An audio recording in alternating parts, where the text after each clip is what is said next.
예, 청구인 저 변론 이어서 해 주십시오.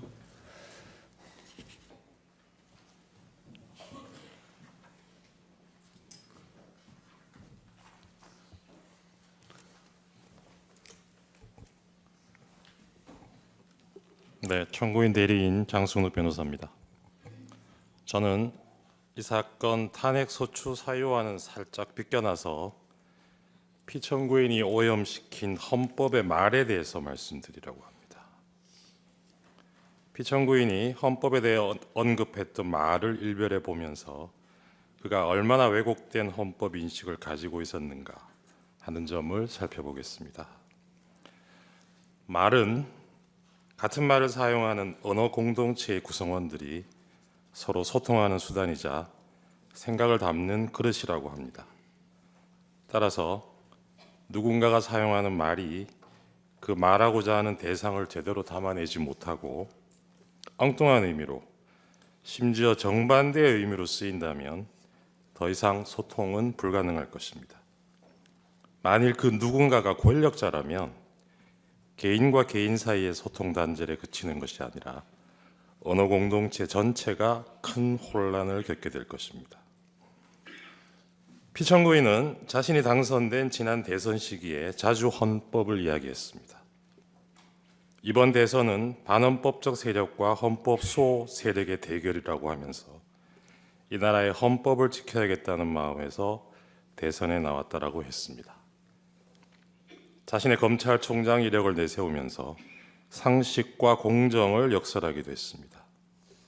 피청구인이 강조한 헌법 수호나 상식, 공정과 같은 말들은 유권자들에게 적지 않은 울림을 주었습니다. 그 결과였는지 피청구인은 대통령에 당선되었습니다. 대통령 취임식에서 피청구인은 나는 헌법을 준수하고로 시작하는 대통령 선서를 하였습니다. 이어진 취임사에서 피청구인은 민주주의 위기의 원인으로 반지성주의를 지목하면서 그 극복 수단으로 합리주의와 지성주의를 말하기도 했습니다. 그러나 피청구인이 얘기한 공정과 상식, 합리주의와 지성주의, 헌법 수호라는 말의 의미가 국민 일반의 보편적인 인식과는 다르다는 것을 확인하는 데에는 그리 오랜 시간이 걸리지 않았습니다. 피청구인이 대통령으로 취임한 지 넉 달쯤 되었을 무렵입니다. 미국 순방 중에 피청구인이 사용한 비속어가 논란이 된 적이 있습니다.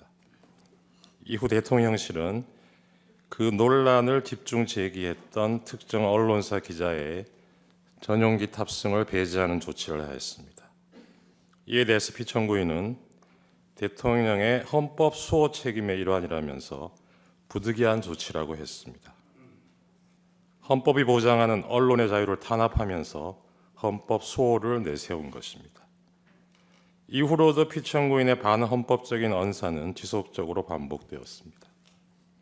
2022년 10월경에는 적대적 반국가 세력과는 협치가 불가능하다고 했습니다. 협치의 대상인 야당을 적대적 반국가 세력이라고 규정한 것입니다.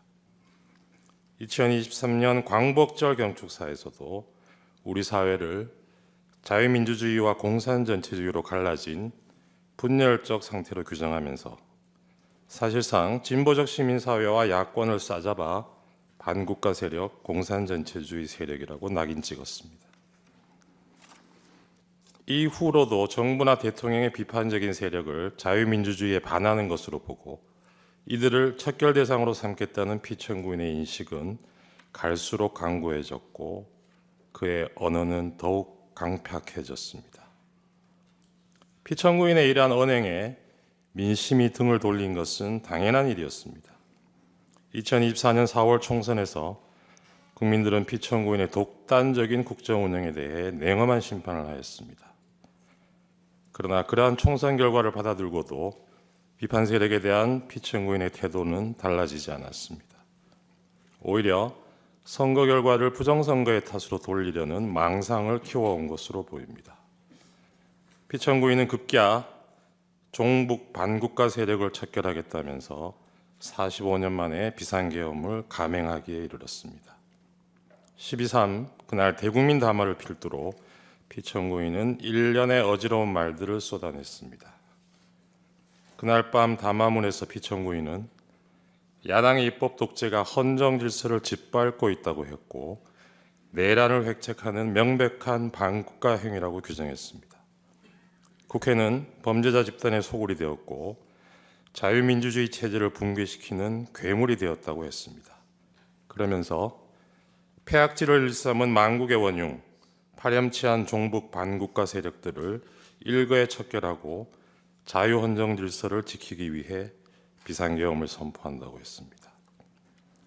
피청구인이 말하는 자유헌정 질서, 즉 자유민주적 기본 질서의 핵심 요소는 복수정당제 하에서 야당으로 대표되는 정치적 반대파를 존중하고 보호하는 것입니다. 피청구인은 대국민 담화에서 존중과 보호의 대상인 이들을 척결하겠다고 했습니다. 이것은 자유민주적 헌정 질서를 파괴하겠다는 것과 다를 바 없습니다. 그런데도 이 대목에서도 피청구인은 자유민주적 헌정 질서를 지키기 위해서라고 강변했습니다. 자유민주적 기본 질서에 대한 피청구인의 이러한 전도된 헌법 인식은 자신이 검토하였다고 실토한 포고령에도 오롯이 드러나 있습니다. 포고령에는 피청구인을 비판해온 모든 세력들이 망라되어 있고 이들을 영장 없이 체포할 수 있다고 되어 있습니다. 한마디로 비상계엄을 통해 자신에 대한 모든 정치적 반대파들의 입을 틀어막고 손발을 묶으려 한 것입니다. 그러면서 피청구인이 내세운 것은 역시나 자유민주주의의 수호를 위해서라는 것이었습니다. 존경하는 재판관님, 12.3 비상계엄은 1987년 민주화 이후 차근차근 내디뎌 온 민주공화정의 도정을 물어 돌리려는 것이었습니다.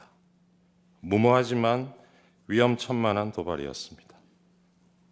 그러나 피청구인이 이 역주행을 기도하면서 간과한 것이 있었습니다.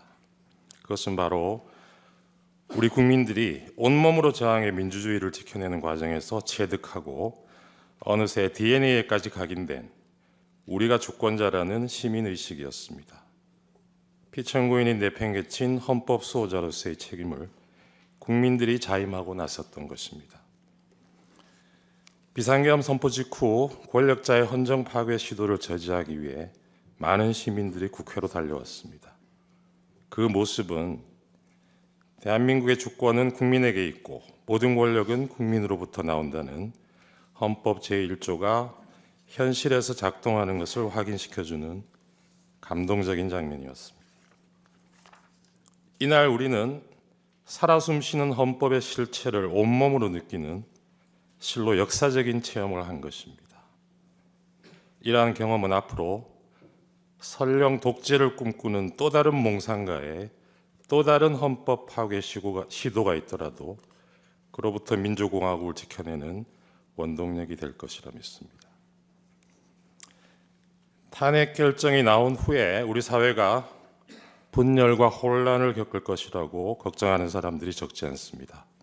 그러나 주권자가 헌법을 지켜낸 우리의 경험은 그러한 혼란을 극복하는 과정에서도 많은 지혜를 줄 것입니다. 따라서 그 혼란의 시간은 길지 않을 것입니다. 존경하는 재판관님, 피청구인은 자유민주주의를 무너뜨리는 언동을 하면서 자유민주주의의 수호를 말했습니다. 헌법을 파괴하는 순간에도 헌법 수호를 말했습니다. 이것은 아름다운 헌법의 말, 헌법의 풍경을 오염시킨 것입니다. 제가 좋아하는 노래 가사에 이런 구절이 있습니다. 세상 풍경 중에서 제일 아름다운 풍경, 모든 것들이 제자리로 돌아가는 풍경. 이 노랫말처럼 모든 것들이 제자리로 돌아가고 우리도 하루빨리 평온한 일상으로 돌아갈 수 있기를 소망합니다. 저는 그 첫 단추가 권력자가 오염시킨 헌법의 말들을 그 말들이 가지는 원래의 숭고한 의미로 돌려놓는 데서 시작되어야 한다고 믿습니다. 국민과 함께 이 사건 탄핵 결정문에서 피청구인이 오염시킨 헌법의 말과 헌법의 풍경이 제자리를 찾는 모습을 꼭 보고 싶습니다. 감사합니다.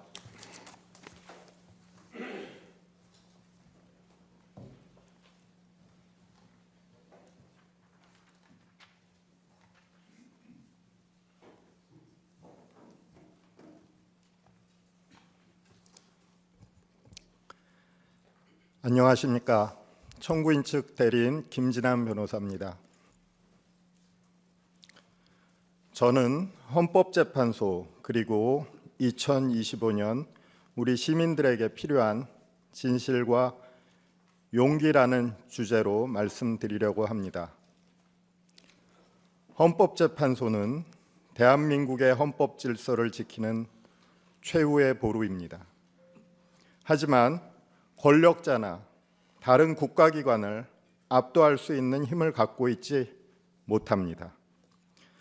헌법재판소가 갖는 재판의 권한도 사실 다른 권력기관이 갖는 힘과 비교할 때 그 힘이 미미합니다. 판단하는 힘이라기보다는 오히려 질문하는 힘에 가깝습니다. 헌재가 갖는 유일한 힘은 바로 그 질문하는 힘, 그리고 그 질문이 갖는 설득력입니다. 헌법재판소는 그동안 이런 질문의 힘을 공정하고 정의롭게 사용해 왔습니다.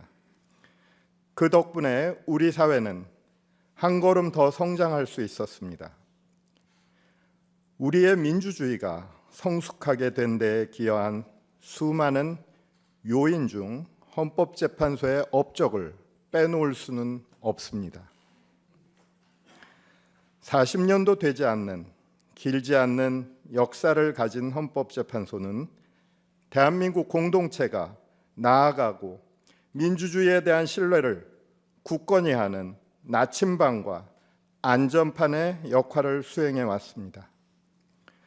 무엇보다도 그 전까지 무시되고 배척되었던 힘없는 사람들의 목소리를 존중하고 경청해 왔습니다. 정치, 사회 세력이 서로 치열하게 대결하여 어떤 결론도 내리지 못하고 갈등할 때 헌법재판소의 판단으로 평화적으로 처리할 수 있었습니다. 이런 헌법재판소의 성취가 가능하였던 가장 중요한 이유는 우리 국민들이 헌법재판소의 질문과 판단을 신뢰하고 존중하였기 때문입니다.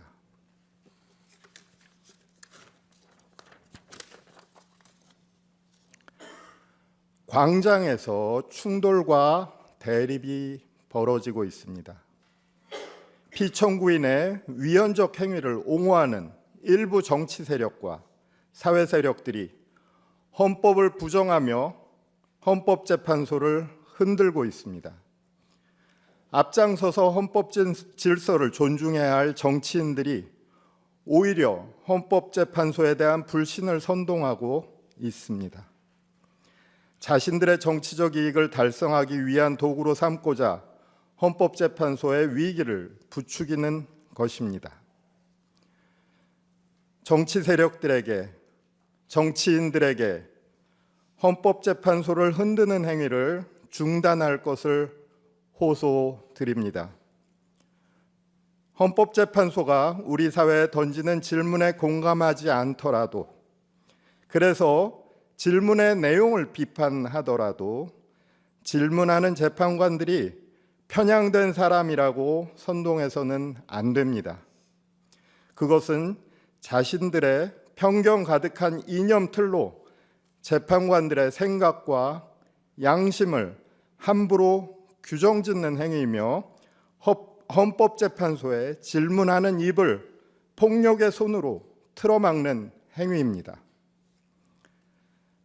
사실 이 호소는 어느 진영의 일방을 위한 호소가 아닙니다. 헌법재판소는 자의적인 권력으로부터 국민을 지켜주는 가장 최후의 기관입니다. 지금은 헌재 흔들기에 여념없는 정치 세력도 언젠가 권력의 횡포로부터 보호받아야 할 때는 헌재 심판정 앞에 호소할 수밖에 없습니다. 만일 헌법재판소에 대한 신뢰마저도 무너뜨린다면 우리 사회는 헌법 이전에 만인 대 만인의 투쟁 상태로 돌아갈 것입니다. 우리에게 남아있는 것이라고는 미움과 혐오, 그리고 중단 없고 한계 없는 최악의 갈등이 될 것입니다.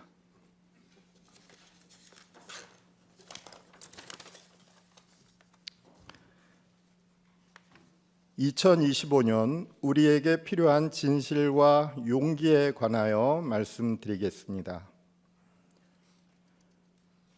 1987년 이후 도도하게 흐르고 있는 대한민국의 민주주의는 우리 역사에 거스를 수 없는 성취입니다. 때로는 민주주의가 흔들리는 순간과 마주하기도 했습니다. 불의한 권력이 법과 정의를 무너뜨리려 했던 순간, 공동체가 분열되고 서로에 대한 신뢰가 흔들렸던 순간, 우리는 무엇을 해야 할지 고민해야 했습니다. 우리 국민들은 그 순간마다 더 나은 대한민국을 만들기 위해서는 더 강한 민주주의가 필요하다는 것을 깨달았고, 진실과 정의를 향한 용기로 그것을 지켜왔습니다. 이제 민주주의와 기본권 보장은 단순한 제도가 아니라 국민들의 보편적 합의이며 그 의미를 내면화한 우리 모두의 가치이고 양심입니다. 그리고 우리는 지금 다시 한번 중요한 선택의 기로에 서 있습니다. 현재 우리에게는 어떤 진실과 용기가 필요할까요? 제가 생각하는 우리에게 필요한 진실과 용기는 이런 것들입니다. 첫째, 있는 그대로의 사실을 직시해야 합니다. 민주주의를 위협하는 행위가 있을 때 우리는 그것을 있는 그대로 바라보고 판단해야 합니다. 진실을 외면하는 순간 무이성과 비합리가 지배하던 시대로 돌아갈 수밖에 없습니다. 이 사건 탄핵 심판 사건의 본질은 다음과 같은 질문을 담고 있습니다. 우리의 민주주의는 최고 권력자가 비상계엄과 군을 동원해서 권력 전체의 사유화를 노리는 행위를 허용하는가? 이 사건의 본질을 바꿔보려고 시도하는 세력들은 주장합니다. 이것은 여당과 야당 간의 권력 투쟁이다. 좌파와 우파의 대결이다. 극한의 투쟁을 벌인 야당을 응징하기 위한 불가피한 조치였을 뿐이다. 하지만 우리 헌법은 정치적 반대파를 제거하기 위해 비상계엄과 군을 동원하는 것을 어떠한 경우에도 허용하고 있지 않습니다. 어떤 거짓 명분과 허위 주장으로 분치를 한다고 해도 민주주의 헌법의 근간을 침해한 행위의 본질이 바뀔 수는 없습니다. 둘째, 우리는 민주주의를 파괴한 자들에게 반드시 책임을 물어야 합니다. 헌법을 보호하고 준수하겠다고 선서한 대통령이 날벼락 같은 비상계엄을 선포해 민주공화국을 해체하려고 했습니다. 언론, 출판, 집회, 결사의 자유를 모두 빼앗는 포고령을 발표했습니다. 군대를 실은 헬리콥터를 국회에 보냈고 계엄 해제 요구 결의 중인 국회의원들을 회의장 밖으로 끌어내라고 명령했습니다. 이런 행위를 한 피청구인에게 책임을 묻지 않을 수는 없습니다. 피청구인을 다시 권자로 돌려보낸다면 나와 우리 가족의 미래는 결코 안전할 수 없습니다. 책임을 묻는 것은 과거 행위에 대한 응보나 복수를 위한 것이 아닙니다. 그것은 우리 모두의 미래를 위한 일입니다.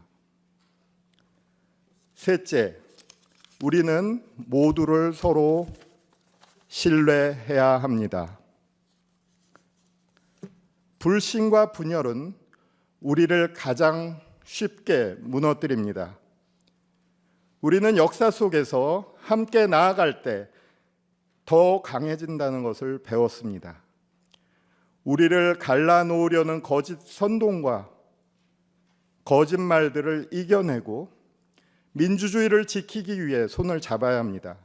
같은 목표를 향해 가는 동료 시민으로서 우리는 다시 협력하고 연결되어야 합니다. 그리고 생각하고 행동해야 합니다. 우리들 자신이 직접 나서지 않는다면 그 어떤 권력도 우리의 자유를 대신 지켜주지 않습니다. 우리가 올바른 질문을 던지고 잘못된 것에 대해서 맞서며 행동할 때 민주주의는 회복될 수 있습니다. 이번 헌법적 위기 상황 속에서 우리가 지켜보아야 했던 가장 안타까운 장면은 경찰과 사법기관을 향해 폭력을 행사하는 일부 젊은이들의 모습이었습니다. 우리는 이들 젊은이들을 비난하는 것에 그쳐서는 안 될 것입니다. 우리 사회의 법과 제도, 현실과 관행이 우리 젊은이들의 꿈을 좌절하도록 만들지는 않았는지, 우리 사회가 그들에게 합당하고 공정한 희망을 나누어 주었던 것인지 돌아보아야 합니다. 민주주의는 단순한 법과 절차로 유지될 수는 없습니다. 구성원 모두가 그 공동체 속에서 희망과 신뢰를 찾을 수 있을 때 지속될 수 있습니다. 2025년 민주주의 위기 속에서 우리는 진지하게 고민해야 할 것입니다. 우리 국민들이 대한민국을 사랑하고 신뢰할 수 있도록 하기 위해서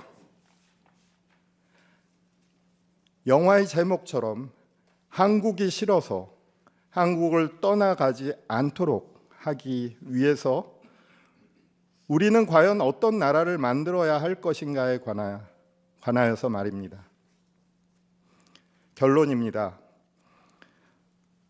우리는 민주주의 헌법의 기초를 다시 세우기 위해 이 사건 탄핵 심판정에 모였습니다.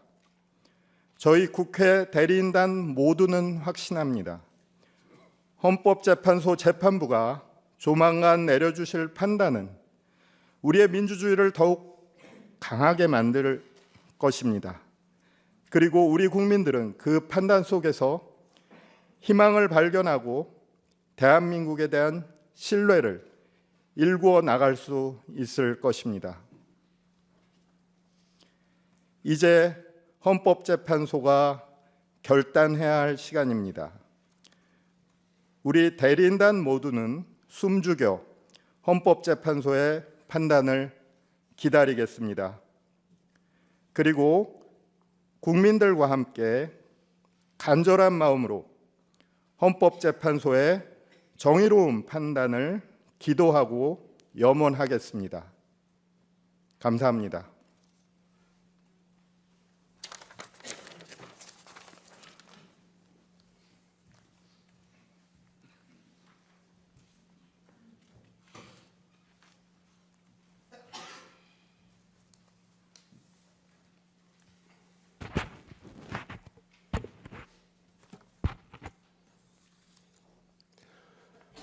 청구인 대리인 김희수 변호사입니다.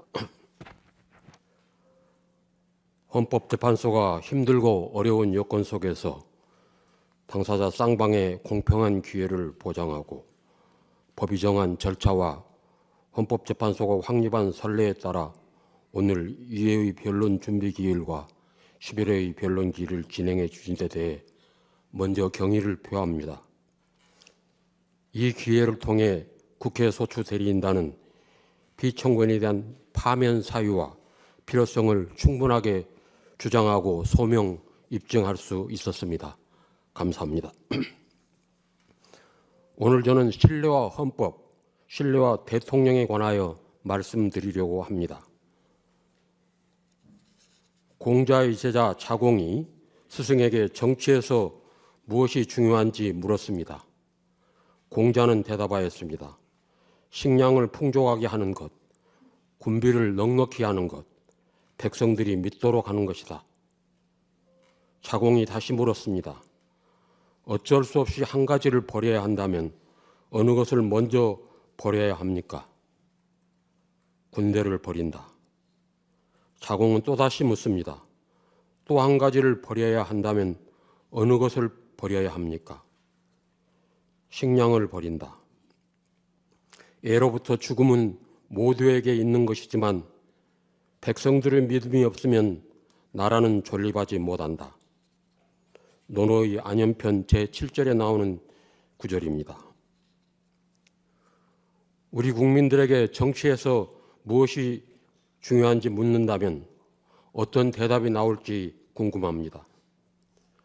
전쟁과 굶주림에 참혹한 기억을 간직하고 있는 세대라면 아마도 국방이 가장 중요한 것이고 또한 식량이라고 할지 모르겠습니다.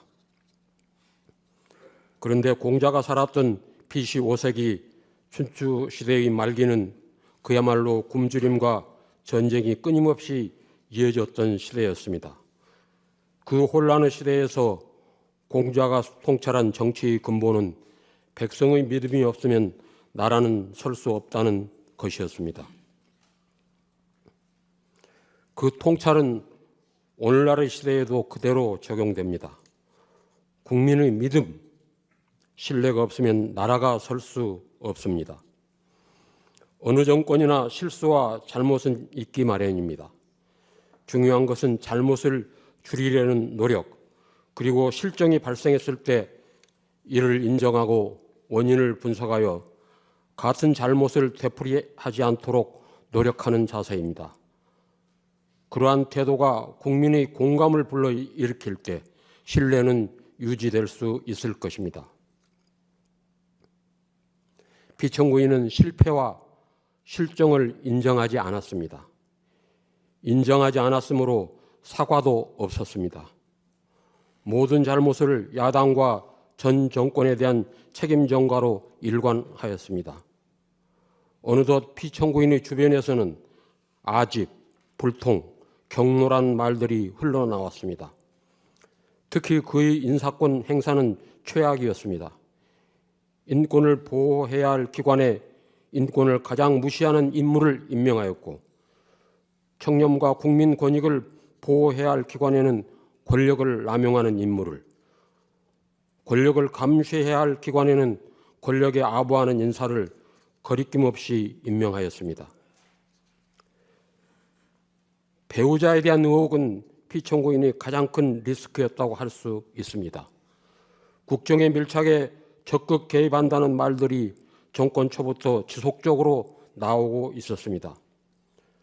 주가 조작, 명품백 수수 혐의 등에 대해 야당이 제출한 특별검사 법안에 대통령은 거부권을 고집스럽게 행사하였습니다. 최상병 특검법 등 다른 법안들에 대해서도 마찬가지였습니다. 피청구인도 국민으로부터 신뢰와 존경을 얻고 싶었을 것입니다. 그가 자신의 위기를 벗어나기 위해 사용한 것은 국가 긴급권과 국군 통수권이었습니다. 비상계엄이라는 극단적인 수단으로 자신의 정치적 반대자를 척결, 곧 없애버리고자 하였습니다. 주권자를 보호하는 데 사용해야 할 헌법상의 권력을 주권자를 공격하는 도구로 사용했습니다. 그의 비상계엄은 헌법에 명시적으로 규정된 요건과 절차에 전혀 맞지 않았고, 국회의 계엄 해제 의결을 폭력을 써서 저지하려 했으나 노렸던 반전은 일어나지 않았습니다. 계엄 실행 과정이 실패로 돌아가자 피청구인은 심지어 자신의 명령을 수행한 부하들에게조차 신의를 다하지 않았습니다. 자신의 책임을 모면하기 위해 부하들에게 모든 죄책을 떠넘기며 그들의 충성심을 배반하였습니다.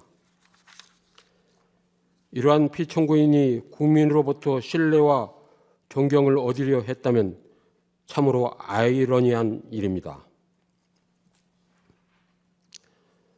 대통령은 국정 최고 책임자로서 최고의 권력자입니다. 헌법은 대통령이 최고의 권력을 갖고 있기에 그에게 헌법 수호 책임을 부여하고 있습니다.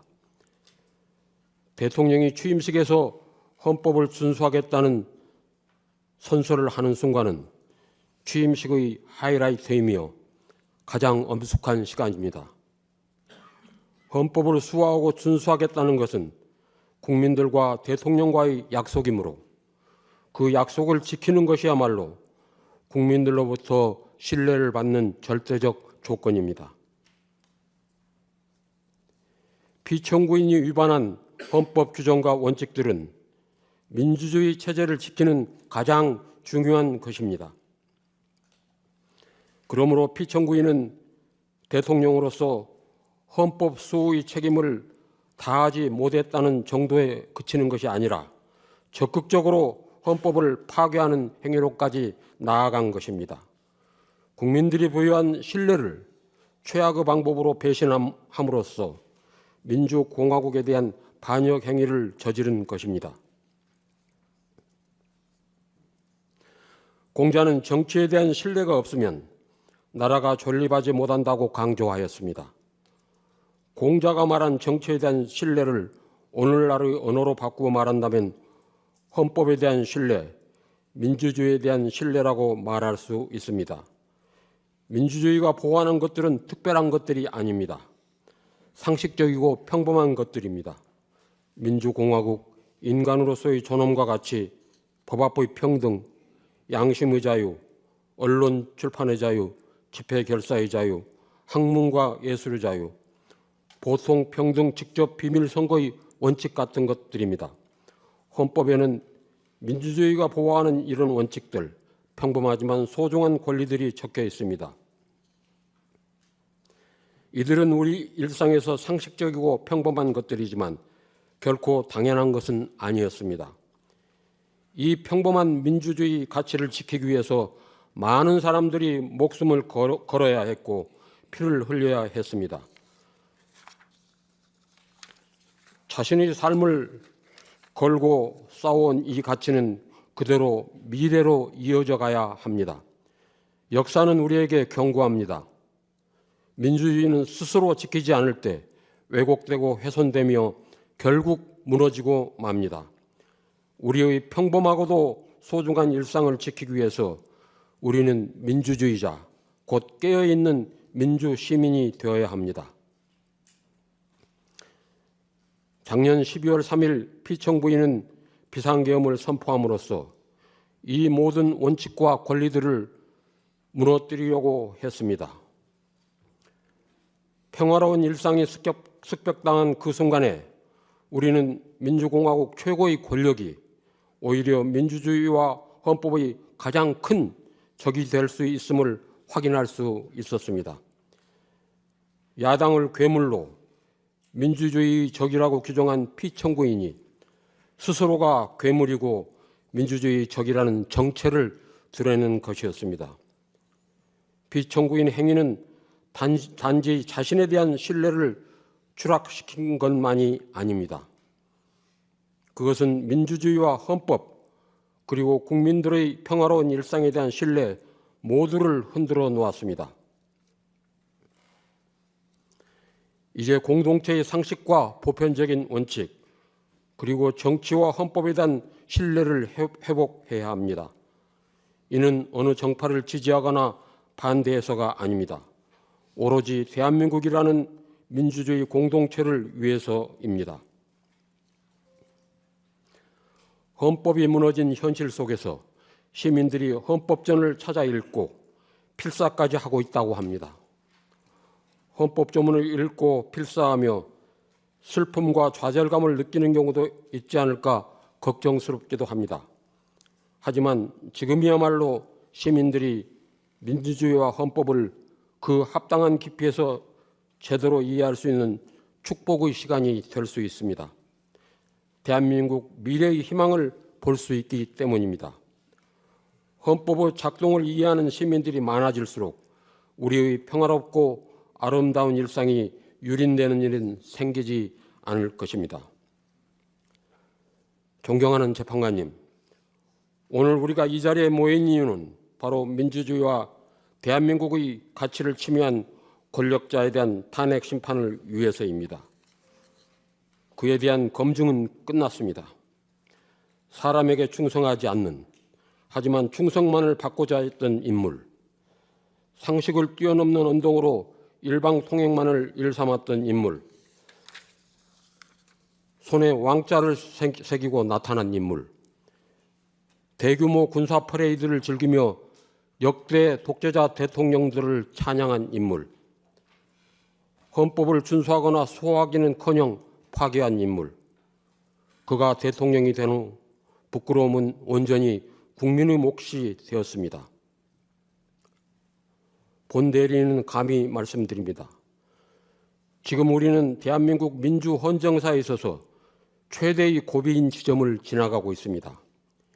이 재판은 민주주의와 헌법을 지키는 재판이며 대한민국의 존립을 지키는 재판이 될 것입니다. 우리는 민주주의의 가치를 믿으며 그 가치를 수호하고자 합니다. 오늘 우리는 모두 민주주의자입니다. 부디 피청구인 대통령 윤석열을 파면하여 주십시오. 감사합니다.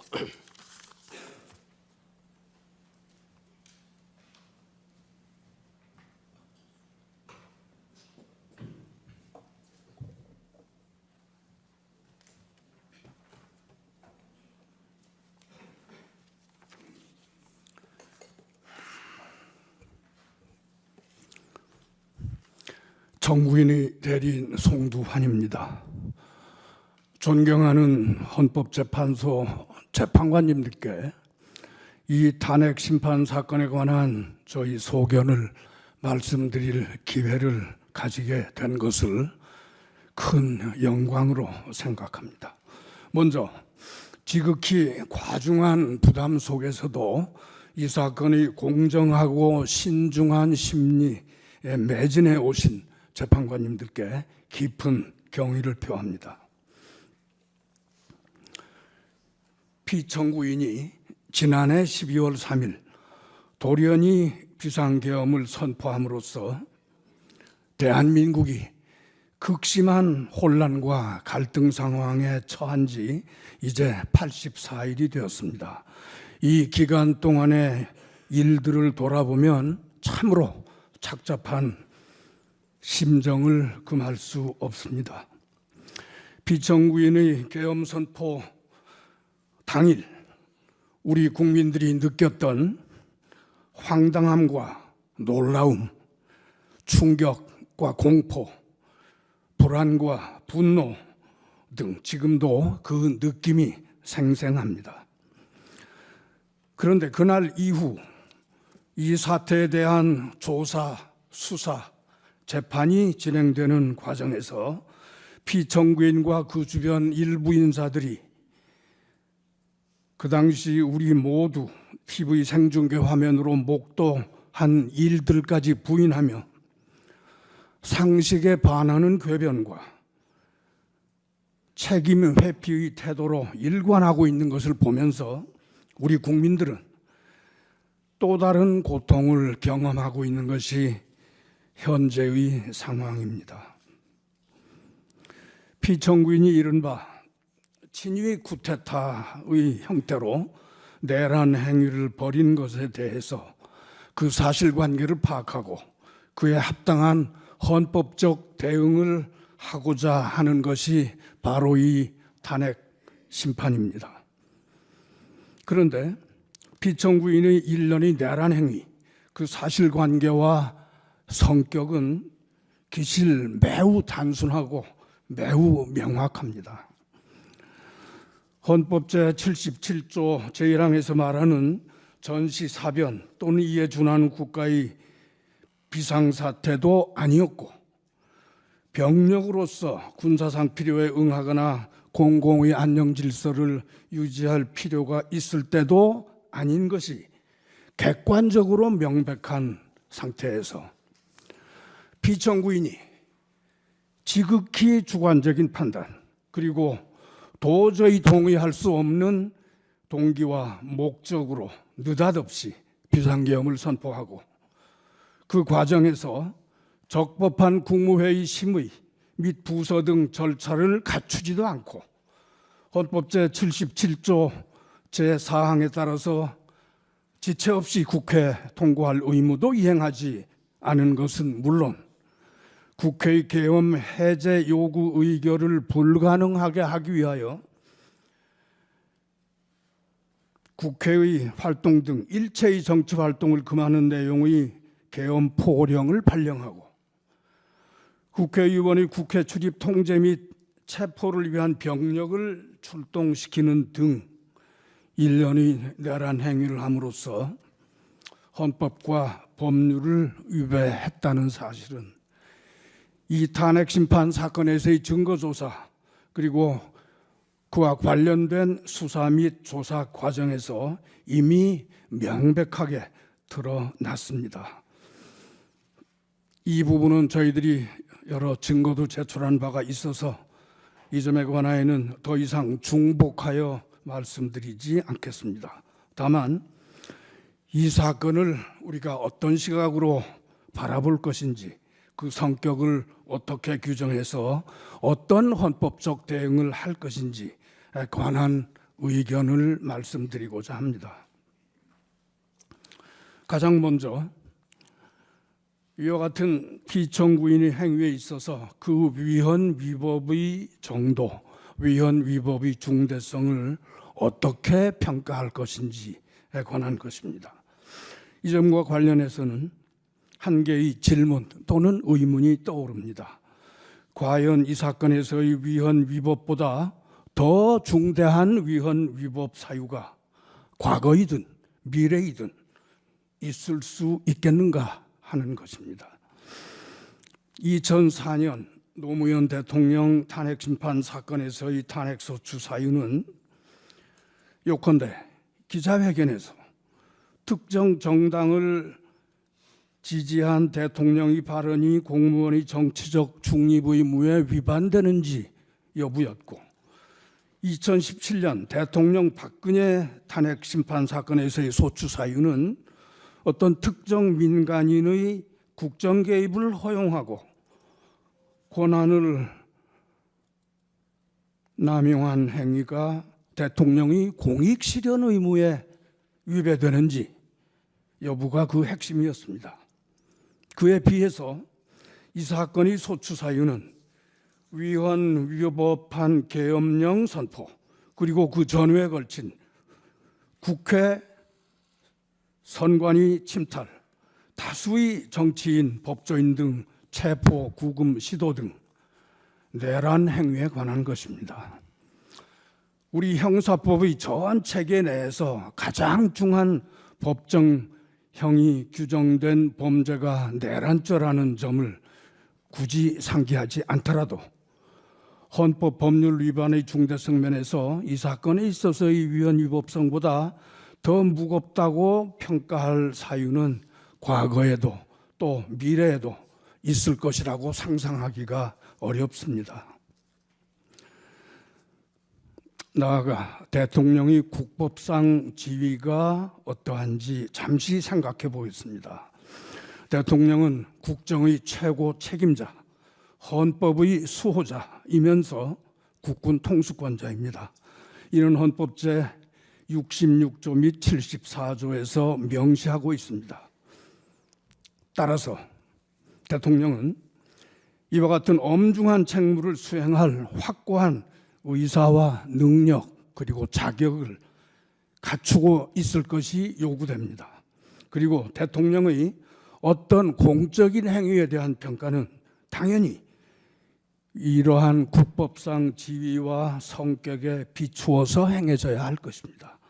그러한 관점에서 이 사건의 경우를 살펴보고자 합니다.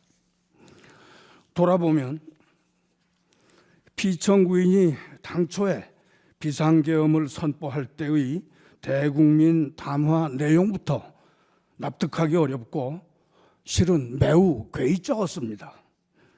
그 담화 내용을 보면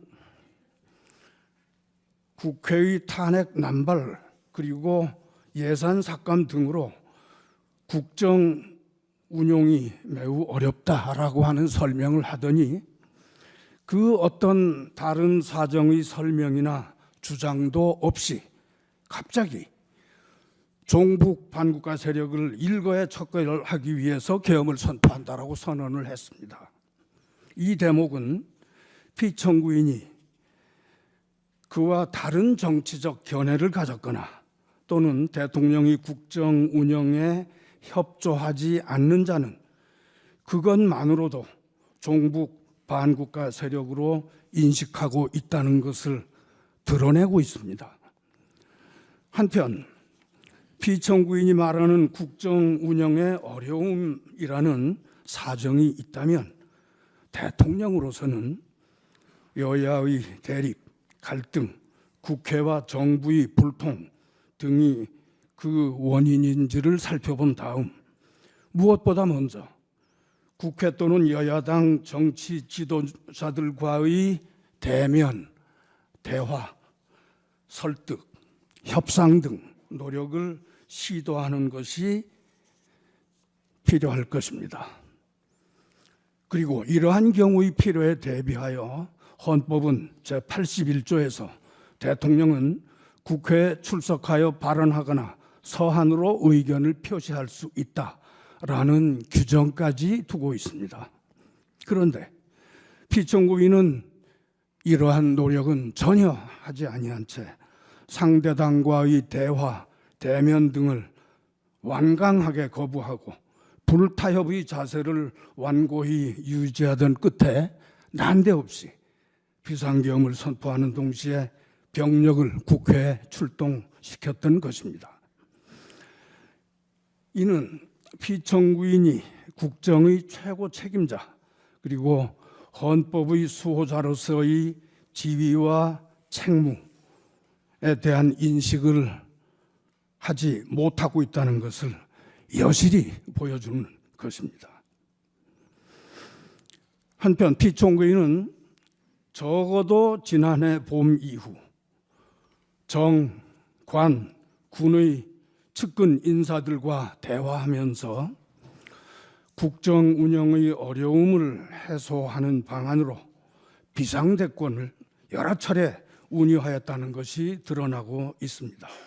이 또한 매우 우려되는 대목입니다. 비상대권이라는 용어는 중세 시대 이후 서구의 이른바 절대왕정 시대 또는 왕조 시대에 존재했던 개념으로 근현대 국민 주권 국가의 헌법에서 엄격한 요건과 절차에 따라 제한적으로 인정되는 국가 긴급권과는 그 발상의 기초가 다른 것입니다. 그리고 피청구인은 실제로 이 사건 비상계엄의 선포 및 일련의 내란 행위를 함에 있어서 헌법과 법률에 정한 실체적 또는 절차적 요건 등을 전혀 괴념하지 않고 함부로 진행한 것으로 드러나고 있는데, 이는 피청구인이 과거 절대왕정 또는 왕조 시대의 비상대권 개념에 함몰되어서 현대 국민주권 국가의 대통령직에는 전혀 맞지 않는 그런 시대착오적 인식을 가지고 있다는 것을 보여주는 것입니다. 이러한 점에서 피청구인은 헌법 수호자로서의 의사와 능력, 자격, 나아가 국군 통수권을 보유하고 행사할 능력과 자격을 갖추었다고 도저히 볼 수 없습니다. 또 한편 피청구인은 비상계엄 선포 당시 최우선적으로 선거관리위원회의 군병력을 출동 침투시켜 제압하고서도 이제 와서는 부정선거 음모론을 믿었던 것은 아니다. 단순히 선거관리 시스템 점검을 하고자 했던 것이다 라고 주장하고 있는데, 그러한 선거관리 시스템의 점검이라면 대통령의 통상적인 행정권한 행사로 충분히 가능한 것이므로 결국 이는 피청구인 스스로 병력을 출동시켜야 할 국가 비상사태는 아니었다라는 것을 자백한 것과 같습니다. 이 밖에 피청구인은 억지 주장과 궤변으로밖에 볼 수 없는 여러 가지 주장을 하였는데 이를 전부 매거하기가 어려울 정도입니다. 피청구인은 계엄 선포 당일 군인들이 국회에 출동 진입을 했으나 그로 인한 무슨 유혈 사태가 발생하지는 않았고 오히려 군인들이 국민들로부터 폭행을 당했다라고 주장하였는데 이는 마치 야간 주거 침입 강도범이니 그 강도범을 집에서 밀어내려고 한 집주인을 폭행범으로 몰아붙이는 것과 똑같습니다. 우리 국민들은 만약에 12월 3일 그날 밤 민주시민 의식이 있는 국민들이 즉시 국회 주변으로 달려가 계엄군의 국회 진입을 막아서지 않았더라면 또 현장에 출동한 군인들이 그 제복 속에 소중히 간직하고 있던 민주적 양식과 양심에 따라 피청구인의 불법적 명령에 소극적 저항을 벌이지 아니하였더라면 그리하여 피청구인의 의도와 계획이 그대로 진행되었더라면 그 후 얼마나 끔찍한 사태가 벌어졌을지 상상하면서 지금도 몸서리를 치고 있습니다. 그런데도 피청구인은 세상에 2시간짜리 계엄이라는 것이 있는가? 의원 등 체포 또는 유혈 사태가 실제 발생하지 않았으니 아무 일도 일어나지 않은 것, 국회의 해제 요구 의결을 당연히 예상한 경고용 계엄, 심지어는 계몽령 운운함으로써 차마 할 말을 잃게 하고 있습니다. 그러나 단언컨대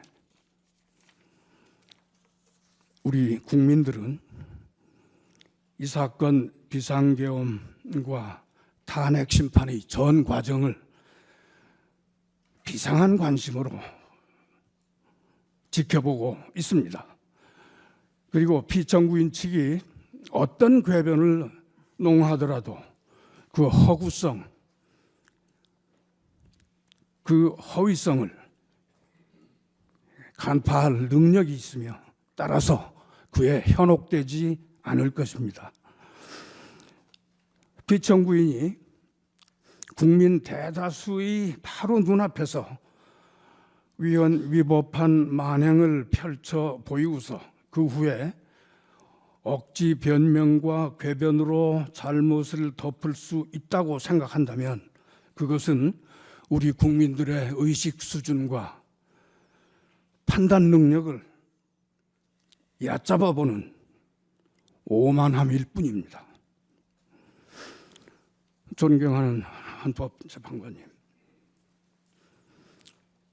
피청구인이 나름 상당한 기간에 걸쳐 이 사건 비상계엄 및 1년의 내란 행위를 계획해 왔으나 정작 그 실행 과정에서 예상치 못했던 변수들로 인하여 당초의 목적을 달성할 수 없게 되었던 것이다 라고 하는 객관적 상황이 충분히 밝혀진 상황입니다. 그런데도 피청구인은 그에 대해서 당당하게 과오를 시인하고 책임지는 자세를 보이기는커녕 억지 변명과 궤변, 책임 회피, 그리고 피해자 코스프레 등으로 일부 지지층을 향한 선동을 계속하고 있습니다. 그리하여 우리 사회는 최근 2개 진영으로 나뉘어서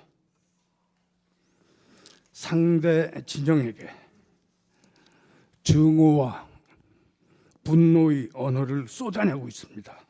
그리고 피청구인은 그러한 혼란 상황을 이용하여 다시 한번 정치적 반대자들을 반국가 세력으로 몰아서 일거에 척결할 기회를 갖고자 골몰하고 있는 것으로 보입니다. 그러나 광인에게 다시 운전대를 맡길 수는 없습니다. 또한 증오와 분노로 이성을 잃은 자에게 다시 흉기를 쥐어줄 수는 없습니다. 헌법 수호자로서의 책무를 망각하고 헌법 규정과 그 정신에 역행하여 헌법과 헌정 질서를 공격하고 그러한 목적으로 국군 병력을 함부로 동원해서 헌법기관과 헌법 체계를 공격함으로써 헌법 수호자 겸 국군 통수권자로서의 능력과 자격이 없음을 스스로 증명한 사람을 대통령직에 복귀하게 할 수는 없습니다. 피청구인의 무모하고 무도한 행위를 그 행위로 인한 헌정 질서의 위기, 그로 인한 현재의 혼란과 갈등, 반목, 적대의 상황을 가장 빠르게 극복하기 위한 노력을 서둘러야 할 것입니다. 한 걸음 더 나아가서 오늘이 이 탄핵 심판은 단순히 피청구인 한 사람의 대통령직 유지 여부를 가리는데 머무르지 않습니다. 이것은 우리 헌법의 존엄을 지키고 우리 민주주의 가치를 수호하며 입헌민주공화국 대한민국의 헌정질서와 법치주의 장래를 결정짓는 중대한 재판입니다. 우리의 입헌민주주의는 이제까지 여러 차례 위기를 경험한 바 있었으나 그때마다 우리 국민들은 용기와 지혜로 이를 극복해 왔습니다. 우리의 역사는 그 고통스러웠지만 위대했던 그 발걸음을 기록하고 있습니다. 이 사건 탄핵 심판은 우리 국민들이 다시 한번 민주 헌정 질서의 위기를 넘어서 민주주의를 회복하는 역사의 한 장면으로 남을 것입니다. 존경하는 헌법재판관님, 이제 우리 헌법이 그 스스로 헌법 및 헌정 질서의 수호 장치로 마련해 둔 이 탄핵 심판 제도를 통하여 피청구인의 비상계엄 선포와 일련의 내란 행위의 위헌 위법성을 분명하게 공권적으로 확인 선언하고 피청구인을 대통령직에서 확정적으로 배제하여야 합니다. 그것이 헌법의 명령, 국민의 명령, 역사의 명령이라고 생각합니다. 존경하는 헌법재판관님, 이러한 점을 고려하셔서 피청구인을 대통령직에서 마땅히 파면하여 주시기 바랍니다.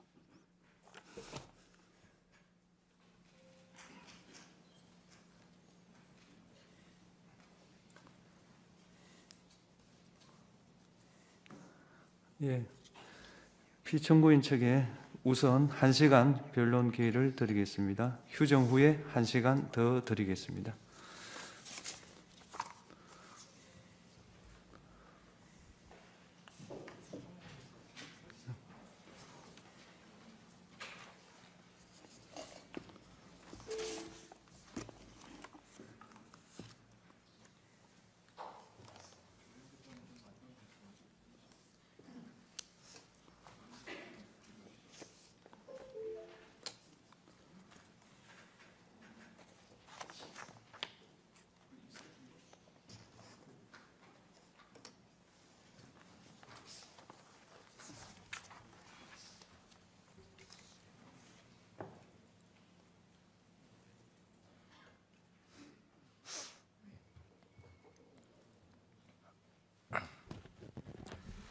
네, 이동찬 변호사입니다.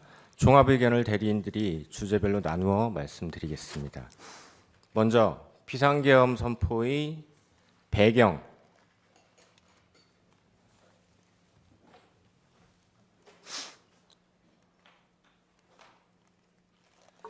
비상계엄 선포의 배경, 대통령이 왜 비상계엄을 결심하게 되었는지, 그리고 그 중에서도 야당의 다수 의석을 악용한 정부 정책 발목 잡기, 입법 폭거, 예산의 일방적 삭감에 대해서 살펴보겠습니다. 첫 번째, 야당의 정책 발목 잡기입니다. 대통령은 연금, 노동, 교육, 의료의 4대 개혁을 추진하였습니다. 우리 사회는 초고령에 직면했고 연금 개혁은 국민들 노후와 청년 미래가 걸린 시급한 핵심 과제입니다. 정부 여당은 기금 수익률 제고 등 개혁안을 제시하고 국회 연금개혁특위의 구성을 제안했지만 야당은 특위 구성조차 거부했습니다. 다음 노동개혁. 노사법치주의 확립을 원칙으로 노조원 고용세습 등 부당채용 철폐, 노조회계 투명화 등 글로벌 스탠다드에 맞는 관행, 제도 선진화를 추진했지만 야당은 모두 반대했습니다. 교육 분야에서도 방과 후 돌봄을 통합한 늘봄학교, 교육격차 해소를 위한 AI 교과서 도입 등을 추진했지만 야당은 여야 합의도 없이 반대 입법만을 민주당 단독으로 강행 통과시켰습니다. 의료개혁. 필수 의료 및 지역 의료 강화의 필요성을 호소하였음에도 야당은 대안 제시도 없이 여야 의정 협의체에 불참하는 등 갈등 양상을 방관하였습니다.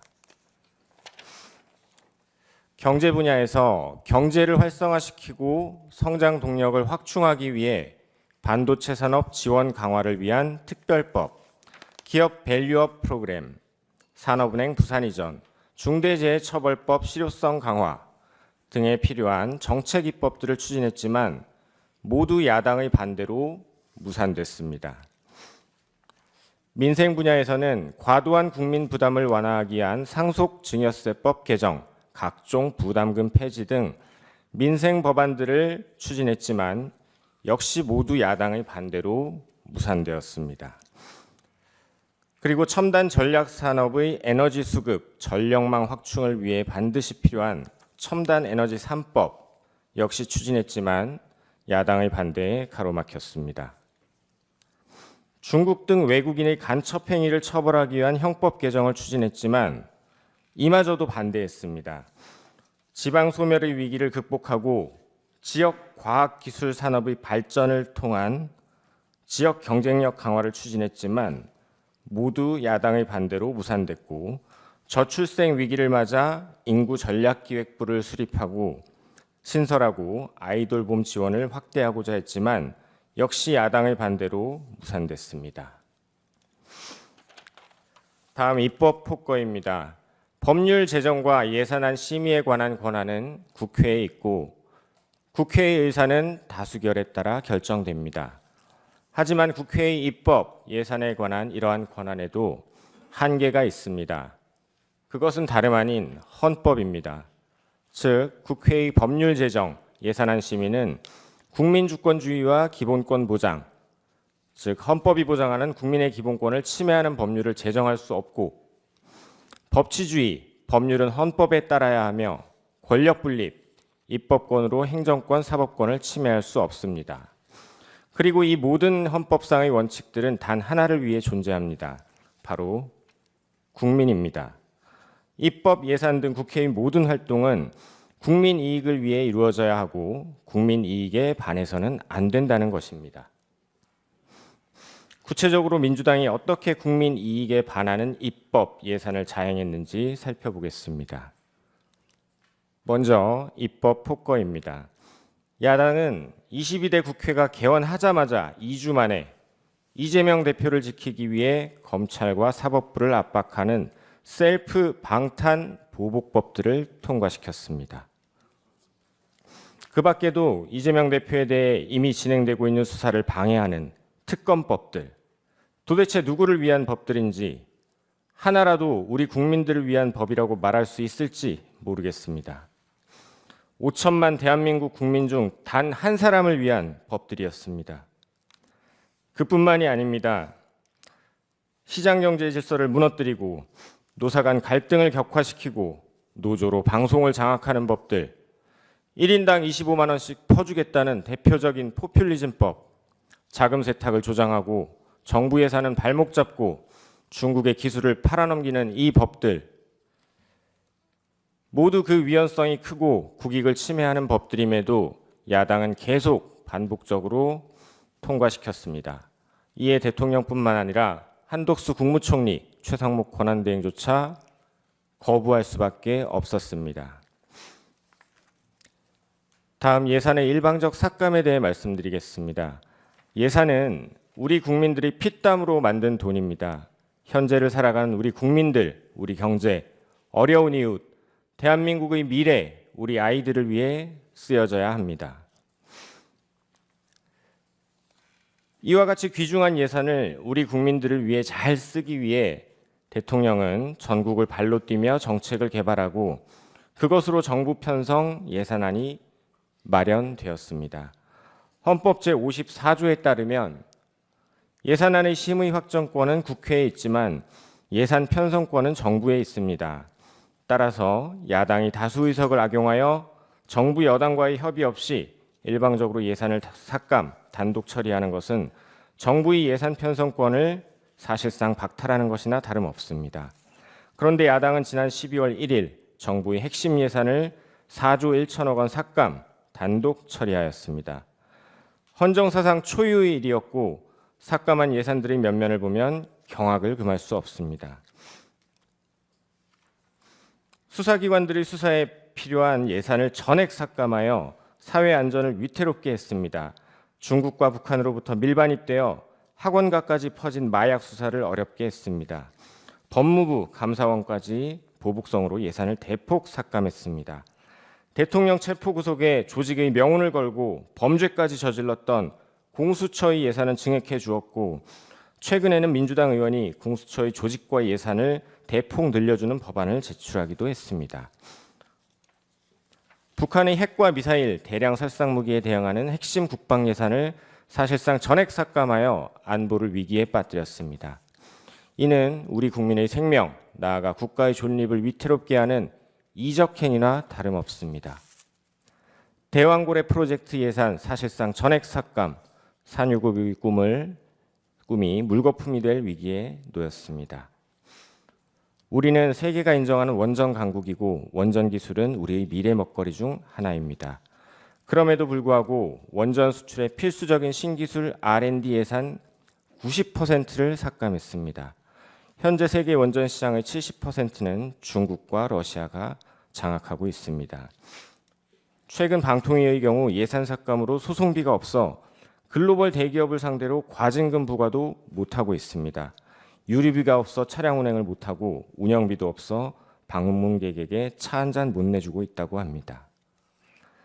얼마 전 국무총리 역시 이 법정에 나와 법무부 인사정보관리단 예산이 전액 삭감되어 사무실 청소도 각자 해결하고 화장실도 가까운 공원이나 다른 관공서에 가서 해결하는 등 정부 효율과 공직사회 사기가 매우 떨어지고 있다고 증언한 바 있습니다. 검찰 특활비를 전액 삭감하는 바람에 수사관들은 사비, 상금까지 털어 마약 수사를 하고 있다고 합니다. 이와 같이 무분별한 예산 삭감은 이미 현실로 다가와 부처별 업무 그리고 나아가 국정 운영에 심각한 문제들을 야기하고 있는 것입니다.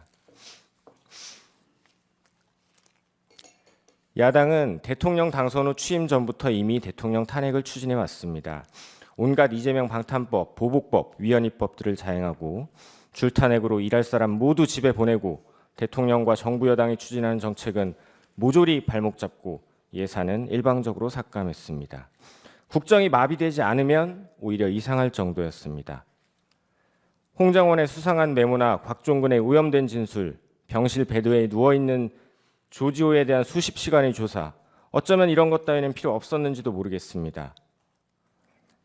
그런데 마침 대통령이 비상계엄을 선포하니 이때다 싶어 내란이다, 얼른 탄핵시켜서 끌어내리고 이재명 대표 피선거권 박탈 전에 조기 대선 치르자. 이것이 현재 국회에서 절대 다수상을 차지하고 있는 민주당의 민낯입니다. 칸트는 모든 인간은 목적에 따라 행동한다고 했습니다. 야당의 입법, 예산과 관련된 일련의 폐악 행위에는 세 가지의 일관된 목적성을 발견할 수 있습니다. 첫째, 우리 국익을 침해한다는 점입니다. 민생 경제가 활성화되고 우리 기업들 사업 잘 되고 일자리 늘어나고 국익이 신장되면 대통령이 국정 운영을 못한다고 할 수 없을 테니 말입니다. 둘째, 반대로 우리 안보를 위협하고 우리 아이들에게 마약 팔고 우리 기술 탈취해가는 중국, 북한의 이익에 부합하는 일들이었습니다. 간첩들에 대해서는 수사조차 어렵게 하고 야당 대표는 유엔 안보리 제재를 위반하여 수백만 달러를 북한에 송금하기도 했습니다. 그리고 셋째, 국정 운영 마비시켜놓고 대통령을 빨리 야당 대표의 피선거권 박탈 전에 탄핵해서 끌어내리려는 목적에 부합하는 행동들이었습니다. 야당이 했던 예산, 입법, 탄핵 하나하나 국익에 반하는 것들 해놓고 그것이 진정 국민들을 위한 것이었다고 말할 수 있을지 모르겠습니다. 민주주의 다수결을 빙자한 민주주의 파괴, 야당의 입법 독재로 인한 권력 분립의 파괴, 이적 행위였습니다. 대통령 탄핵 소추해놓고 이제 와서는 대통령이 추진하던 개혁, 정책 입법, 우리가 하겠다, 예산도 다시 증액하자, 우리가 중도 보수를 대신하겠다라고 합니다. 형법 87조 내란, 대한민국 영토의 전부 또는 일부에서 국가 권력을 배제하거나 국헌을 문란하게 할 목적으로 폭동을 일으킨 자는 다음 각호의 구분에 따라 처벌한다. 대한민국에서 국가 권력인 행정부, 사법부를 배제하려 하고 국헌을 문란하게 한 자들, 도대체 누구이고 누가 내란범입니까? 야당이 초래한 이 사태, 국가 위기 상태, 국가 비상사태가 아니라고 말할 수 없을 것입니다. 이래놓고 야당은 진정으로 정부 여당과 대화할 생각이 있었다고, 대통령이 대화할 자세가 되어 있지 않았다고 어떻게 그렇게 말할 수 있는지 모르겠습니다. 12월 3일 밤 국무총리, 국무위원들은 정무적 부담, 경제, 외교에 미칠 영향을 우려하고 걱정하고 반대하고 또 일부는 침묵했습니다. 하지만 그 누구도 다른 해법으로 대통령을 설득하지 못했습니다. 헌법 제66조 제2항 대통령은 국가의 독립, 영토의 보전, 국가의 계속성과 헌법을 수호할 책무를 진다. 대통령이 비상계엄을 결심한 이유입니다.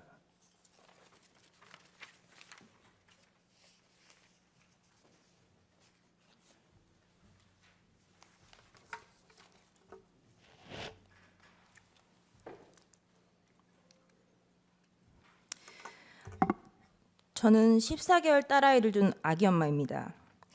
계엄 당일 6태 후에 소파에 누워있다가 계엄 선포를 보고 바로 법조문을 확인하였습니다.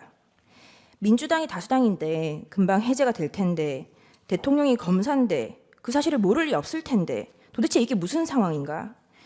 역시나 금세 국회에 해제 의결이 있었고 계엄은 해제되었습니다. 담화문을 찬찬히 읽어보았습니다. 제가 임신과 출산과 육아를 하느라 몰랐던 민주당이 저지른 폐악을, 일당 독재의 파쇼 행위를 확인하고 아이와 함께 하려고 비워둔 시간을 나누어 이 사건에 뛰어들게 되었습니다. 저는 계몽되었습니다. 체제 전복을 노리는 반국가 세력이 준동하고 있습니다. 약 4개월 전 선고된 민주노총 간첩 사건에서 최근 우리 사회의 모든 갈등이 간첩들의 지령에 의하여 일어났다는 사실을 확인할 수 있었습니다. 그 대표적인 것이 후쿠시마 원전 오염수 괴담입니다. 한반도와 주변 나라들에 대한 핵테러 행위, 전 인류에 대한 대학살 만행을 폭로 단죄하는 기사들을 집중 게재하게 하라. 민주당의 플랜카드입니다. 인류를 향한 핵테러 시도를 당장 중단하라. 간첩 지령과 비슷한 단어입니다. 후쿠시마 오염 괴담이 사실이 아니라는 것을 밝히는데 1조 6천억 원이 소요되었습니다. 1조 6천억 원은 민주당이 삭감한 대안고래 프로젝트 497억 30번, 민주당이 삭감한 민생범죄 수사 특활비 특경비 587억 27년치, 민주당이 삭감한 아이들보험 지원 사업 384억 40년치, 민주당이 삭감한 전공의 지원 예산 931억 17년치입니다. 윤석열 대통령은 2022년 3월 9일 당선되었습니다. 간첩들은 대선 후보 시절부터 윤석열 놈에게 공격의 화살을 집중하라고 하였습니다. 또한 공정, 기회, 새로운 변화로 청년들이 보수화되는 것을 막고 진보 민주개혁 세력의 역량상 우세를 보장하도록 조직 사업을 하라고 지령을 내렸습니다. 또한 윤석열이 한미 동행 우선을 전면에 내걸고 반북 대결 정책을 추구할 것이니 집권 초기부터 윤석열 패거리들을 조직적으로 공세 전개하라. 그리고 윤석열 논과 일가 족속, 측근들의 정치 추문을 집요하게 압박 공세를 강화하라고 제2의 촛불항쟁 때와 같은 윤석열 탄핵투쟁의 불씨를 지펴올리라고 지령을 내렸습니다. 이에 따라 비상계엄 전까지 약 178회에 달하는 윤석열 퇴진 탄핵 집회를 열었습니다. 이 사건 계엄을 내란죄로 고발한 자는 민주노총 위원장이었습니다. 그리고 2025년 2월 21일 며칠 전 이재명은 민주노총을 찾아가 민주노총은 탄핵 사태 때 가장 큰 역할을 하였다고 감사 인사를 하였습니다. 간첩들은 국회 진입에도 적극 개입하였습니다. 진보당과 연대하라. 정의당의 당 지도부를 장악하도록 밀어주라. 한편 문재인 정부는 박근혜 정부의 계엄 문건을 친위 쿠데타로 몰아 2018년 기무사령부를 해체하였습니다. 104일 동안 200여 명을 조사했지만 내란 음모는 전원 무혐의 종결 처리되었습니다. 민주당이 지금 하고 있는 내란몰이를 예행 연습해 두었던 것입니다. 나라를 위하여 헌신해왔던 군인들에게 모욕과 고초를, 간첩을 잡는 방첩 사업 업무를 질적 저하를 야기시켰습니다. 또한 문재인 정부는 박지원 전 국정원장은 2020년 국정원의 대공수사권을 폐지하였습니다. 민주당은 자신들에게 국민이 부여한 대정부 견제권이라는 것을 앞세워 지금까지 총 29차례의 탄핵을 발의하였습니다. 계엄 전까지 22차례, 계엄 이후 22일 동안 7차례, 수사 방해를 위하여 검사에 대한 14차례, 언론 장악을 위하여 방송통신위원장 등의 6차례의 탄핵을 발의하였습니다. 지금까지 단 한 차례의 인용은 없었습니다. 이상민 전 행안부 장관은 헌정 사상 최초로 탄핵된 국무위원입니다. 이태원 참사가 일어나자 간첩은 민주노총에 지령을 내렸습니다. 이태원 참사 희생자 추모 시민 촛불 집회를 개최하여 윤석열 퇴진 함성이 서울 시내를 흔들게 하라. 박근혜 년의 탄핵을 이끌어낸 2014년에 세월호 참사 진상규명 투쟁과 같은 정세 국면을 조성하라. 북한이 지시를 내린 구호는 국민이 죽어간다. 이게 나라냐. 퇴진이 추모이다. 입니다. 그 구호는 실제 사용되었습니다. 화면에 보시다시피 퇴진이 추모다. 국민들이 죽어간다. 이게 나라냐. 라는 구호가 사용되었습니다. 이 구호를 사용한 단체는 촛불행동입니다. 촛불행동 상임대표 김민웅은 민주당 김민석의 친형입니다. 이것이 저희가 확인한 민주노총 간첩 판결문의 마지막 지령입니다. 우리는 아직 검거되지 않은 간첩들이 어디서 얼마나 어떤 지령을 내리고 있는지 알 수 없습니다. 이상민 장관에 대한 탄핵소추는 만장일치로 기각되었습니다. 직무정지 기간은 167일입니다. 29차례 탄핵 중 14건은 검사에 대한 것입니다. 제1차 검사 탄핵입니다. 헌정사상 첫 번째 검사에 대한 탄핵입니다. 이날은 이재명의 백현동 대북송금 의혹에 대한 영장 체포동의안 표결이 있었던 날이었습니다. 이날 민주당은 국무총리 한덕수에 대한 해임 건의안 그리고 검사 안동환에 대한 탄핵소추를 맞불로 상정하여 가결시켰습니다.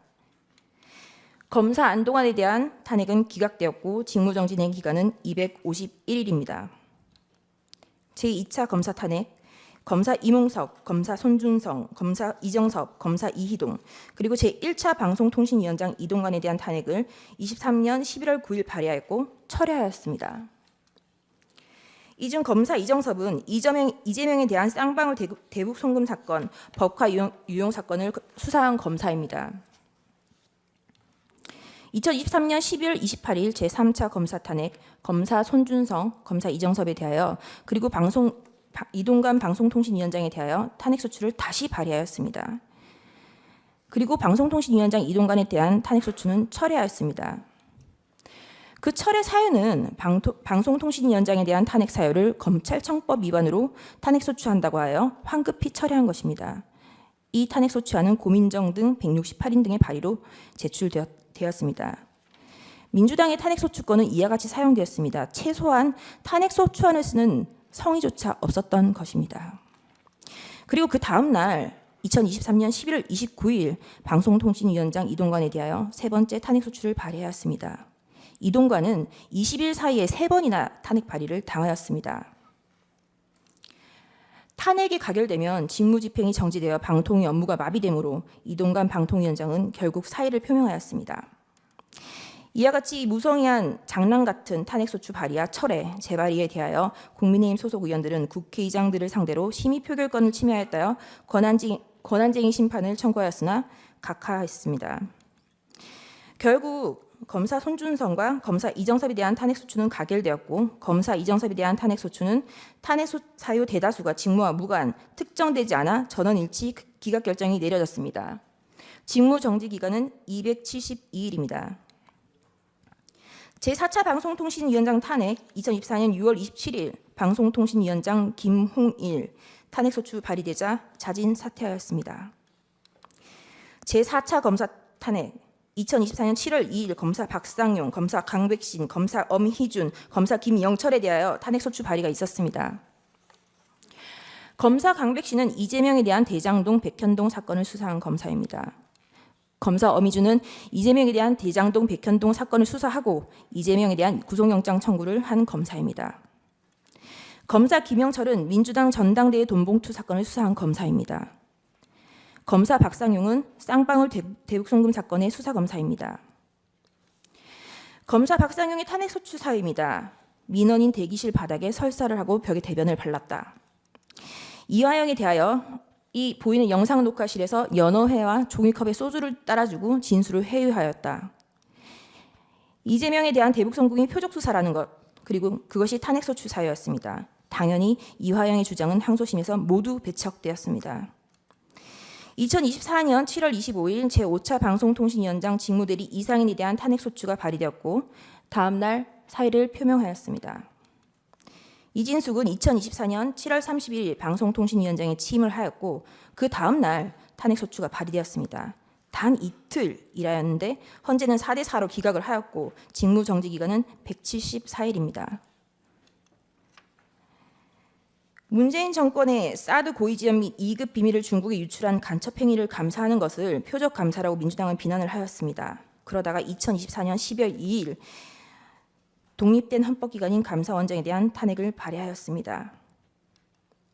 그리고 같은 날 검사 최재훈, 검사 이창수, 검사 조상원에 대하여 탄핵소추를 발의하였습니다. 그리하여 하루 뒤 그 다음 날 대통령은 2024년 12월 3일 비상계엄을 선포하였습니다. 반국가 세력의 사회 장악, 민주당의 언론 장악 시도, 입법 폭거, 사법 업무의 마비, 삼권 분립 원칙의 몰각, 헌법기관인 감사원의 독립성까지 좌지우지하려는 일당 독재의 파쇼행에 대하여 국민들에게 현재의 상황을 알리기 위한 대국민 호소의 계엄을 선포하였습니다. 그럼에도 민주당은 멈추지 않았습니다. 결국 2024년 12월 5일 검사 최재훈, 이창수, 조상원에 대한 탄핵을 가결하였습니다. 그리고 감사원장 최재해에 대해서도 탄핵을 가결하였습니다. 감사원장의 탄핵 사유는 구체적으로 특정되지조차 않았고 검사 3인에 대한 탄핵소추 사유도 모호하다고 지적을 받았습니다. 2024년 12월 4일 피청구인에 대하여 1차 탄핵을 발의하였고 그 사유 중 일부는 중국, 러시아를 적대시하고 일본 중심의 기이한 외교정책을 고집한다라는 것이었습니다. 2024년 12월 7일 4시간이 넘게 기다렸으나 정족수가 미달되었고 민주당은 계속하여 이상민 행안부 장관, 박성재 법무부 장관, 김영현 국방부 장관, 조지호 경찰청장에 대하여 탄핵소추를 발의, 결국 이상민 장관은 사임하였습니다. 대통령에 대한 탄핵이 쉬이 이루어질 것 같지 않자 한동훈에 대한 체포설, 정치인에 대한 체포설, 판사에 대한 체포설이 난무하기 시작하였습니다.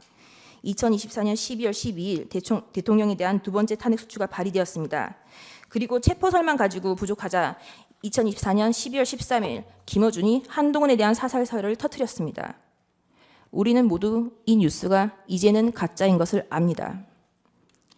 결국 2024년 12월 14일 대통령에 대한 탄핵소추가 가결되었고 헌법재판관이 임명하지 않는다는 이유로 한덕수 국무총리를 탄핵하였습니다. 그리고 최상목 권한대대행에 대하여 각종 사유로 탄핵 카드를 꺼내고 있는 것을 국민 여러분들은 지켜보고 있을 것입니다. 부끄러움을 모르는 자들은 민주당 노종면 원내대변인은 2024년 12월 23일 국무위원 총 16명 중 5명만 더 탄핵하면 국무회의 의결을 못하니 법안이 자동으로 발효된다라는 발언을 하기도 하였습니다. 또한 민주당은 2025년 2월 20일 헌법재판관의 후임자가 임명되지 못하는 경우 기존 재판관의 임기를 자동으로 연장하는 내용의 법안을 발의하였습니다. 헌법재판관의 임기는 6년으로 헌법 제112조 제1항에 명시적으로 규정하고 있습니다. 도대체 누가 국헌을 문란하게 하고 있는 것인지 묻고 싶습니다. 이상입니다.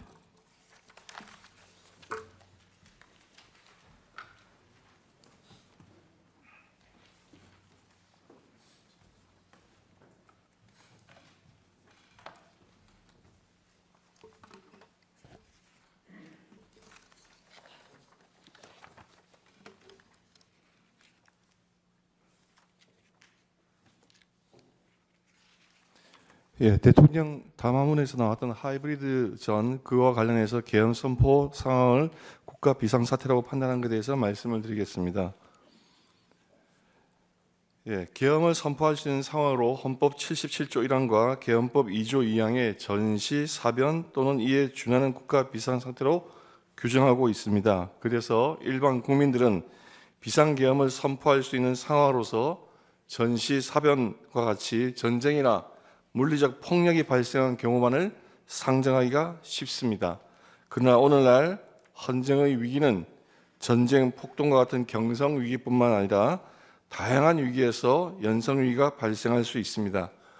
헌법과 국가를 수호해야 될 책임이 있는 대통령은 이러한 연성 위기에도 대응을 하고 이에 방어를 해야 될 책무가 있습니다.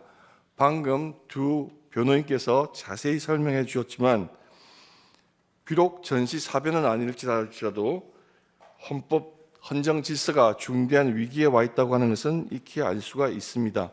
게다가 한국에서는 중국과 북한의 하이브리드전이 전개되고 있습니다. 이러한 상황에서 방금 보았듯이 국회의 탄핵 난발로 인한 행정부, 사법부, 헌재의 기능마비, 국익에 반하는 국회의 입법 독재, 재정적 부담이나 위헌성이 짙은 입법 폭주, 무분별한 예산 삭감으로 인한 정부의 정상적 작동 불능, 이런 상황에 비추어서 대통령은 국가 비상사태로 판단한 것입니다.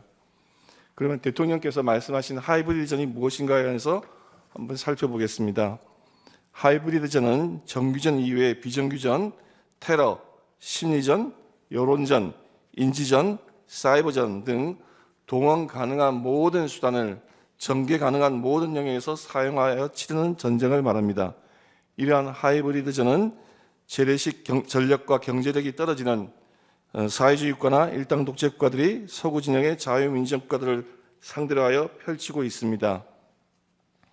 자유민주주의 국가에는 표현의 자유가 있기 때문에 그 틈을 파고들어서 여론전, 심리전, 사이버전을 전개하기가 상당히 용이하고 반대로 자유민주주의 국가에서는 이것을 인식하고 방어하는 데 상당한 어려움이 있습니다. 러시아의 하이브리드전 이론의 대표자인 게라시모프라는 분은 하이브리드전이 6단계로 진행이 되는데 통상 4단계 정도 돼서 재래식 전쟁이 발발하게 되며 그러한 경우 상대 국가는 이미 하이브리드전의 전개로 인해서 국력이 쇠퇴하고 사회적인 분열과 갈등이 일어나서 재래식 전쟁 수행력이 대폭 약화된다고 하고 있습니다. 따라서 국가의 주권 및 국익을 지키기 위해서 정치인들과 국민들은 그 위험성을 인식하고 경계해야 할 것입니다. 전 세계에서 지금 가장 하이브리드 전을 활발하게 펼치고 있는 나라는 중국입니다. 중국은 중국식 하이브리드 전의 명칭을 초안전이라고 하고 있습니다. 사기에 나오는 초안전이 아니고 한계를 초월한다, 한계가 없다고 하는 의미에서 초안전입니다.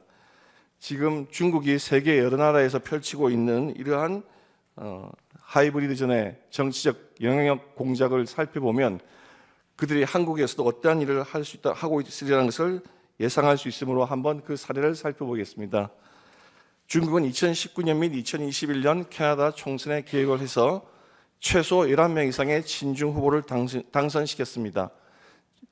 이 의혹이 처음 제기되었을 때 중국 당국은 터무니없다고 부인을 했지만 캐나다 정보당국이 1년여에 걸쳐 조사 결과 공식적으로 이를 인정했습니다. 캐나다에는 많은 중국 교민과 기업과 유학생들이 있습니다. 그들을 이용해서 친중 후보에게 불법 자금을 지원하고 선거 운동을 도와주며 반대로 반중 후보에 대해서는 낙선 운동을 하고 흑색 선전을 유포하는 등으로 정치적 영향력 공작을 합니다. 특히 선거철에 다가와서 반중 정책을 펼치면 경제에 타격을 받는다. 대만과 친교를 맺고 그들을 지원하면 중국과의 전쟁에 휘말릴 위험이 있다.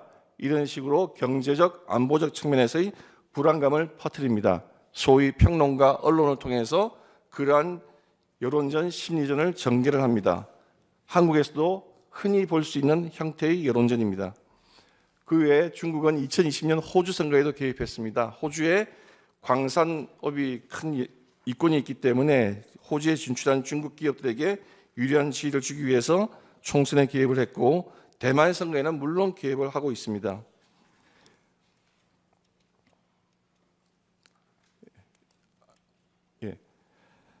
이러한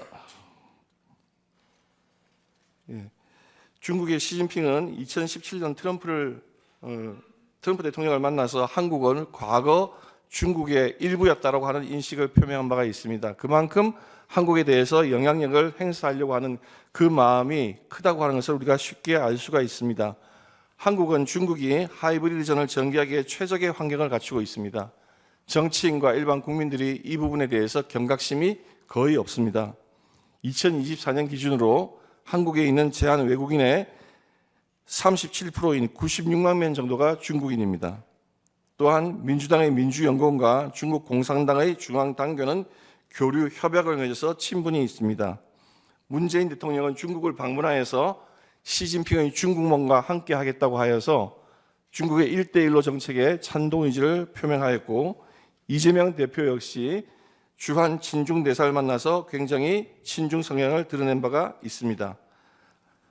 지금 전 세계에 공자학교가 많이 있었는데 그 공자학교가 중국의 정치적 영향력 공작의 통로가 된다고 해서 많은 나라들에서 폐쇄가 되고 있습니다. 그러나 한국은 아시아에서 가장 많은 23개가 있습니다. 프랑스의 알리앙스 프랑세즈나 괴테 문학 같은 것은 대학교 밖에 있습니다.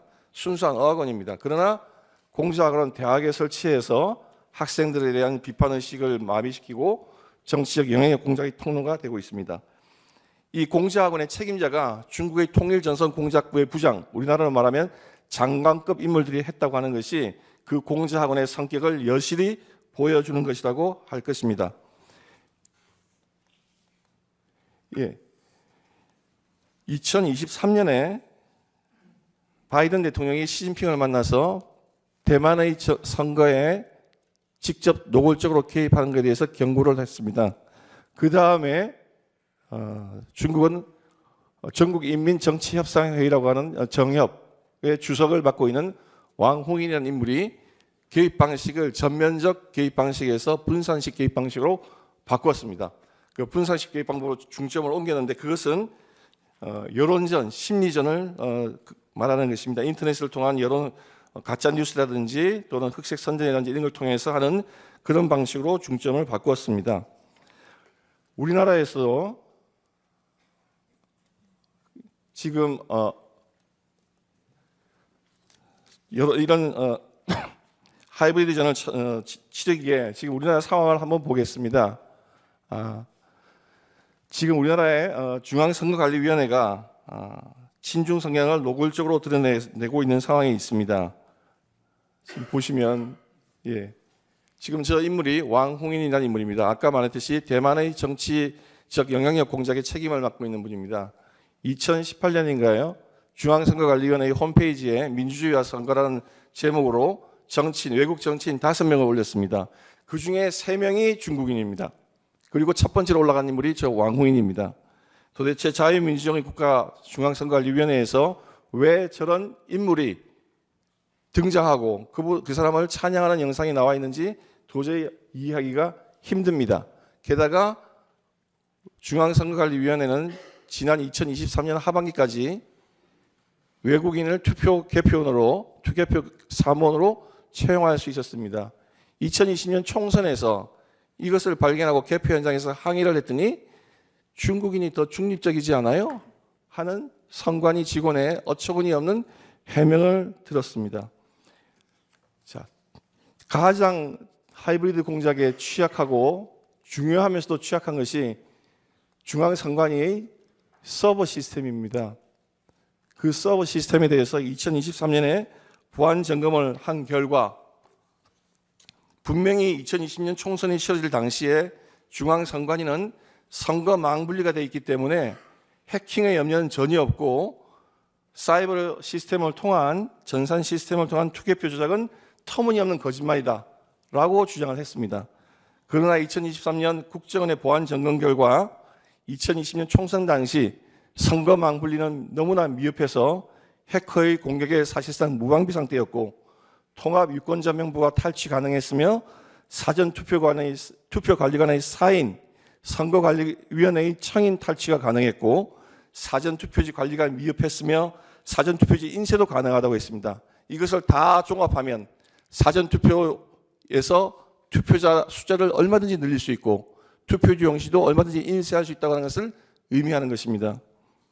그래서 2023년에 나왔던 이런 회기망측한 투표지들이 무더기로 나오는 겁니다. 재검표할 때마다 쏟아져 나오는 수천 장의 형상기억복원종이로 인쇄했다고 하는 저 신권다발 투표지, 정상적인 투개표 과정을 거쳤다면 절대 저런 형태로 유지될 수가 없습니다.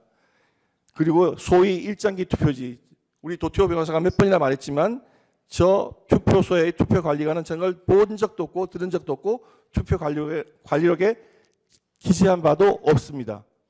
그리고 저렇게 본드로 붙어 있는 이상한 투표지들, 저게 어떻게 개표와 개표를 거치고 난 다음에 저런 투표지가 나올 수 있겠습니까?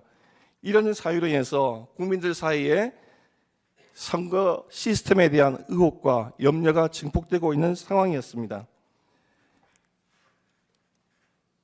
자, 이렇게 중국의 정치적 영향력 공작 앞에 무방비 상태로 놓여져 있는 상황 하에서 국회가 이런 문제에 대해서 이런 위험성을 인식하고 대응책을 강구하는 것이 아니라 오히려 정반대의 길을 갔습니다. 감사원이 아까 발표했지만 감사원이 2024년 10월 말경 사드 배치에 대한 관한 기밀을 중국과 시민단체에 유출한 전 정권의 고위 관료들을 고발하자 국회는 감사원장을 탄핵했습니다.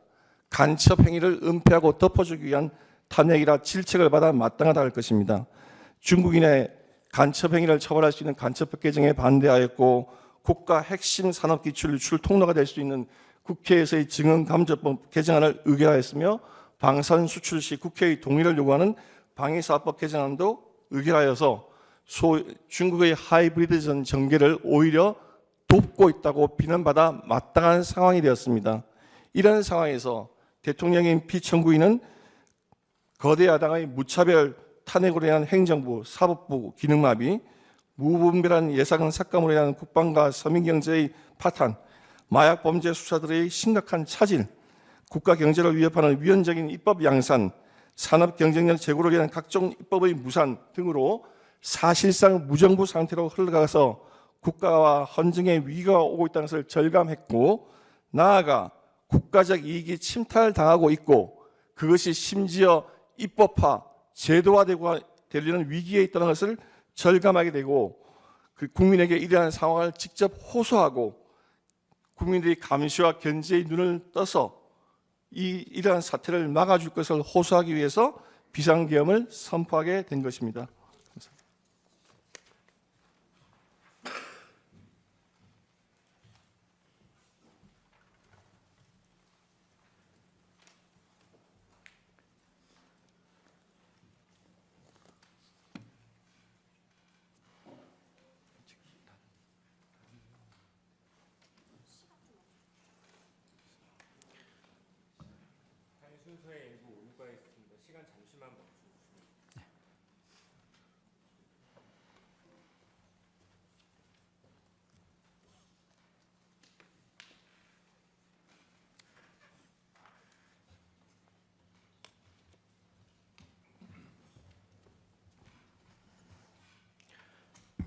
예, 도태우 변호사입니다.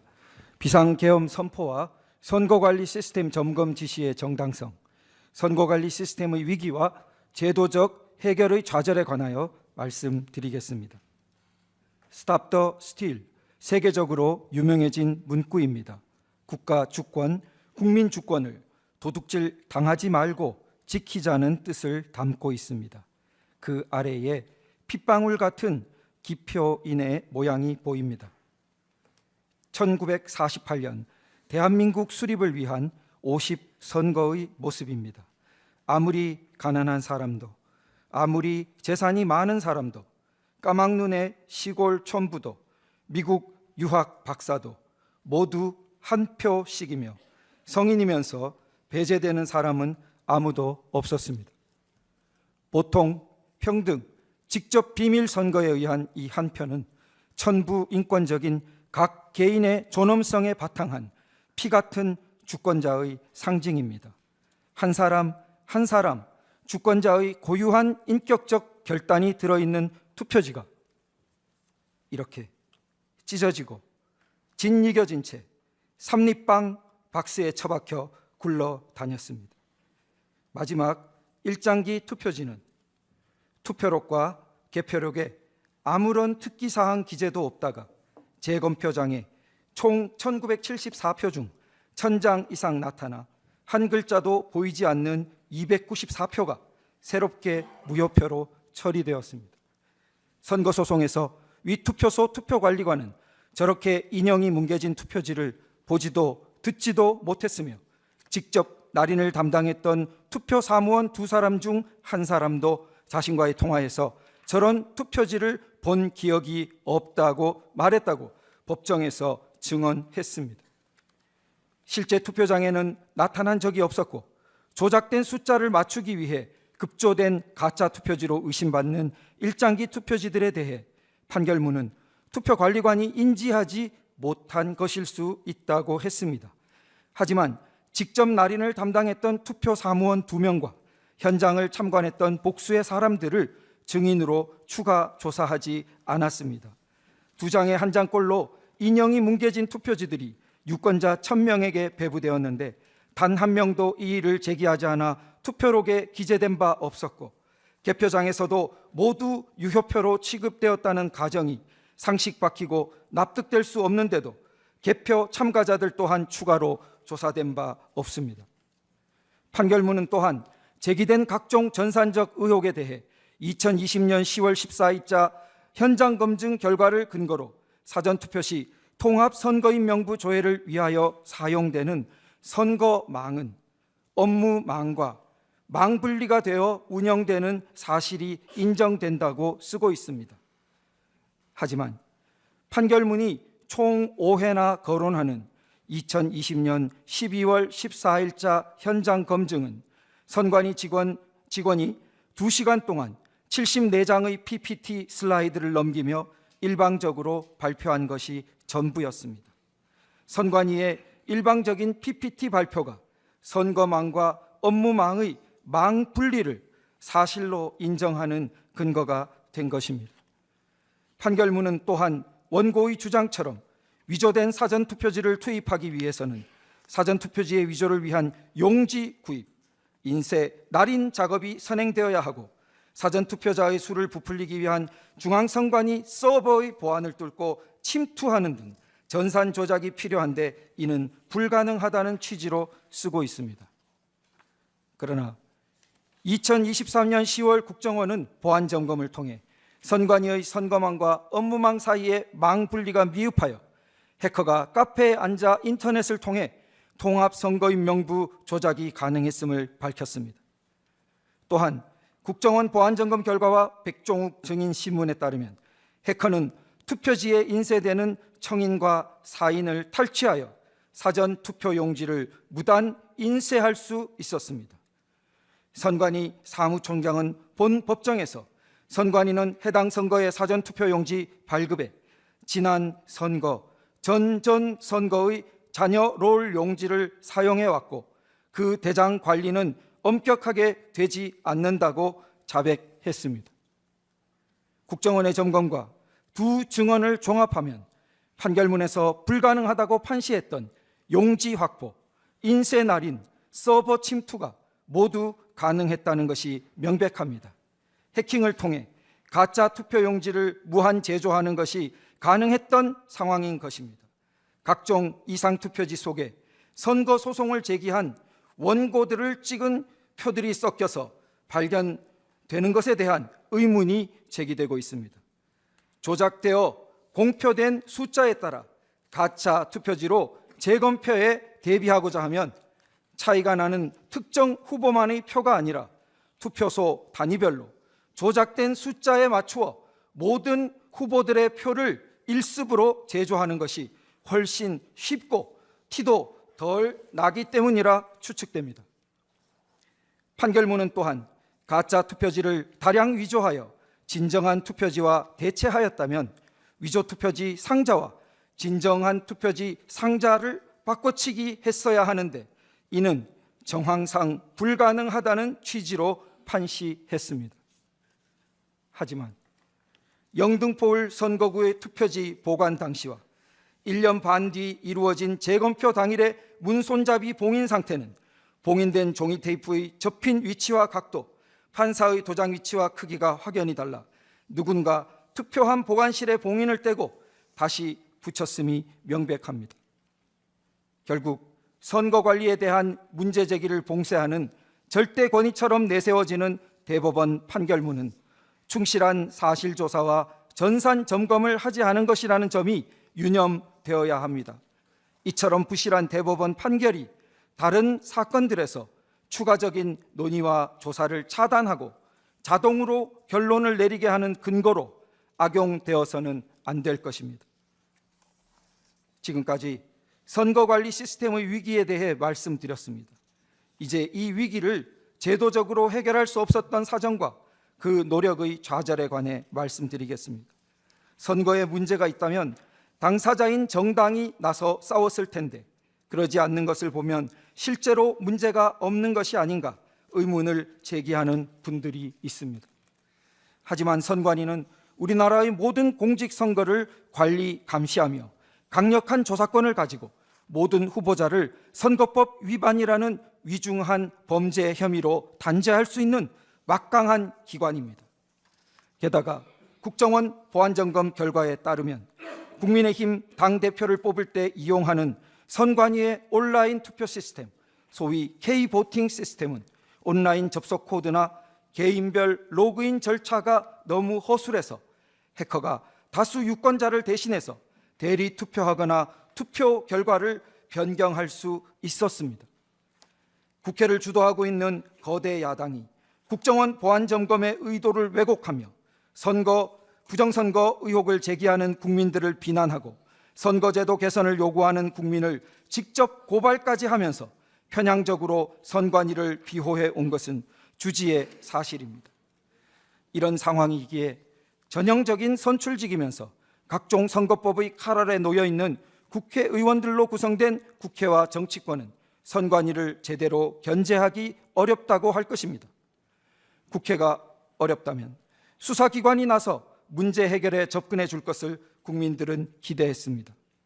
그러나 파주을 금촌이동 제2투표소 당일 투표록에 기재된 약 20장의 날인 없는 투표지들이 재검표장에 나타나지 않아 재검표 투표지들이 위조 반입된 의혹에 대해 고소한 사건을 보면 투표록이 실수로 기재되었을 수 있다며 경찰의 불송치 결정이 내려지고 같은 이유로 검찰이 불기소 처분한 후 고등검찰청으로 갔다가 단 며칠로 기각 결정되었습니다.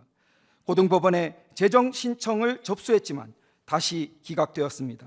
재검표 후 3년 동안 여러 수사기관을 돌고 돌았던 이 사건은 현재 마지막으로 재항고되어 원래의 선거소송이 진행되었던 대법원으로 다시 가 있습니다. 영등포을 투표지 보관장소 출입문 봉인훼손 고발 사건에서는 봉인지를 훼손한 성명불상자의 소재가 확인될 때까지 수사를 중지한다는 결정이 통보되었습니다. 수사기관은 오히려 사전투표자 수를 정확히 계수하고자 CCTV를 설치한 시민들을 선관위의 고발에 따라 신속히 기소하였습니다. 선관위는 또한 헌법기관의 독립성을 내세워 선거관리 업무에 대한 감사를 거부했으며 선거관리 업무에 대한 감사원의 감사는 한 번도 진행되지 못했습니다. 2023년 국정원의 점검 역시 보안상태 점검에 제한되었습니다. 이상과 같이 선관위는 사법부와 입법부, 수사기관과 감사원 같은 행정부, 3권 모두에 의해 제대로 견제와 감독을 받은 바 없었습니다. 국가적으로 이를 견제할 유일한 기관은 국가 원수의 지위인 대통령뿐이었습니다.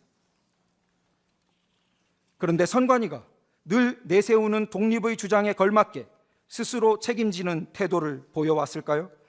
선관위는 몰디브 출장으로 대표되는 특혜, 초고속 승진 신의 직장, 국회도을 손 못 대와 같은 기사 제목에서 드러나듯이 내부적인 견제와 자정 능력이 극히 취약한 상태입니다. 선관위는 2024년 수원정 선거구 전체에서 투표지 분류기만을 거친 1차 결과값이 최종 결과값으로 공표되자 늘 그렇듯이 사무원의 실수였다고 합니다.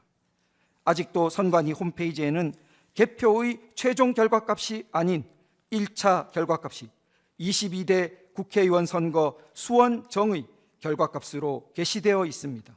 선관위의 말로는 뼈를 깎는 노력을 한다면서 작년 12월 말 선거 의혹을 제기하는 시민들을 선거 방해죄로 처벌하는 법안을 추진했습니다.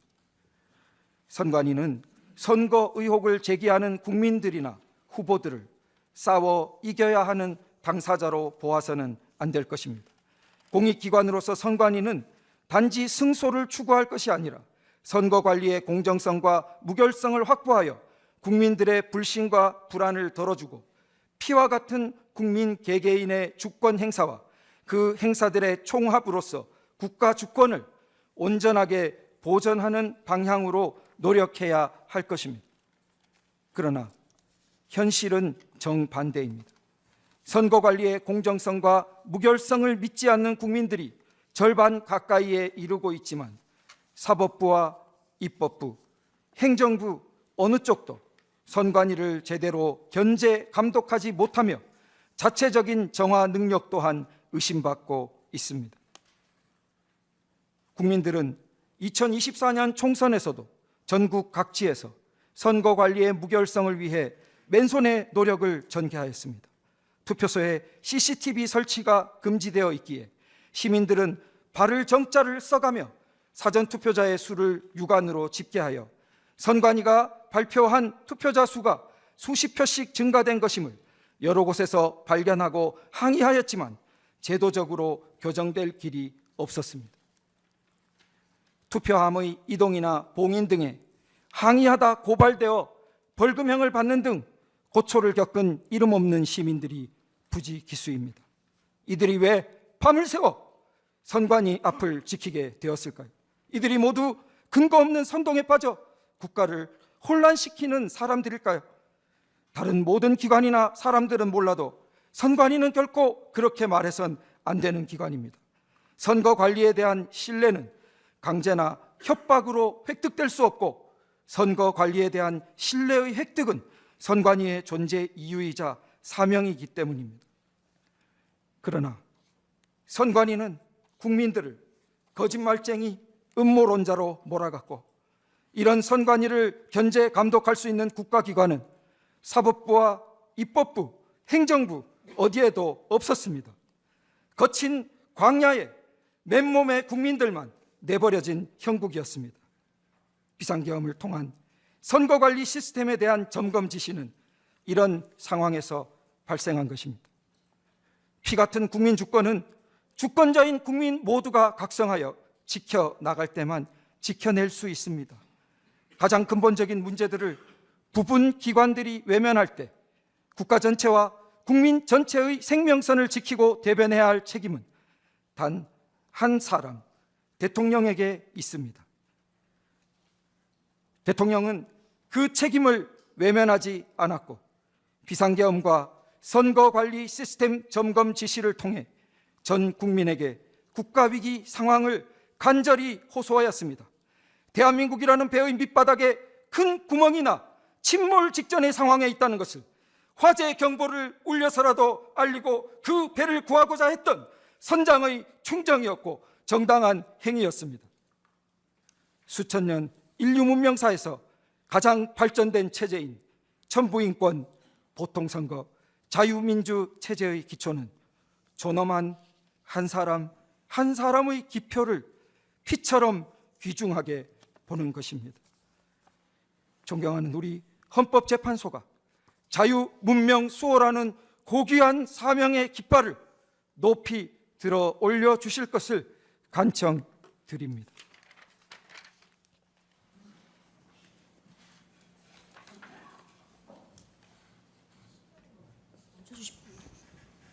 여기서 시간을 좀 끊어주십시오. 예, 휴정하고요.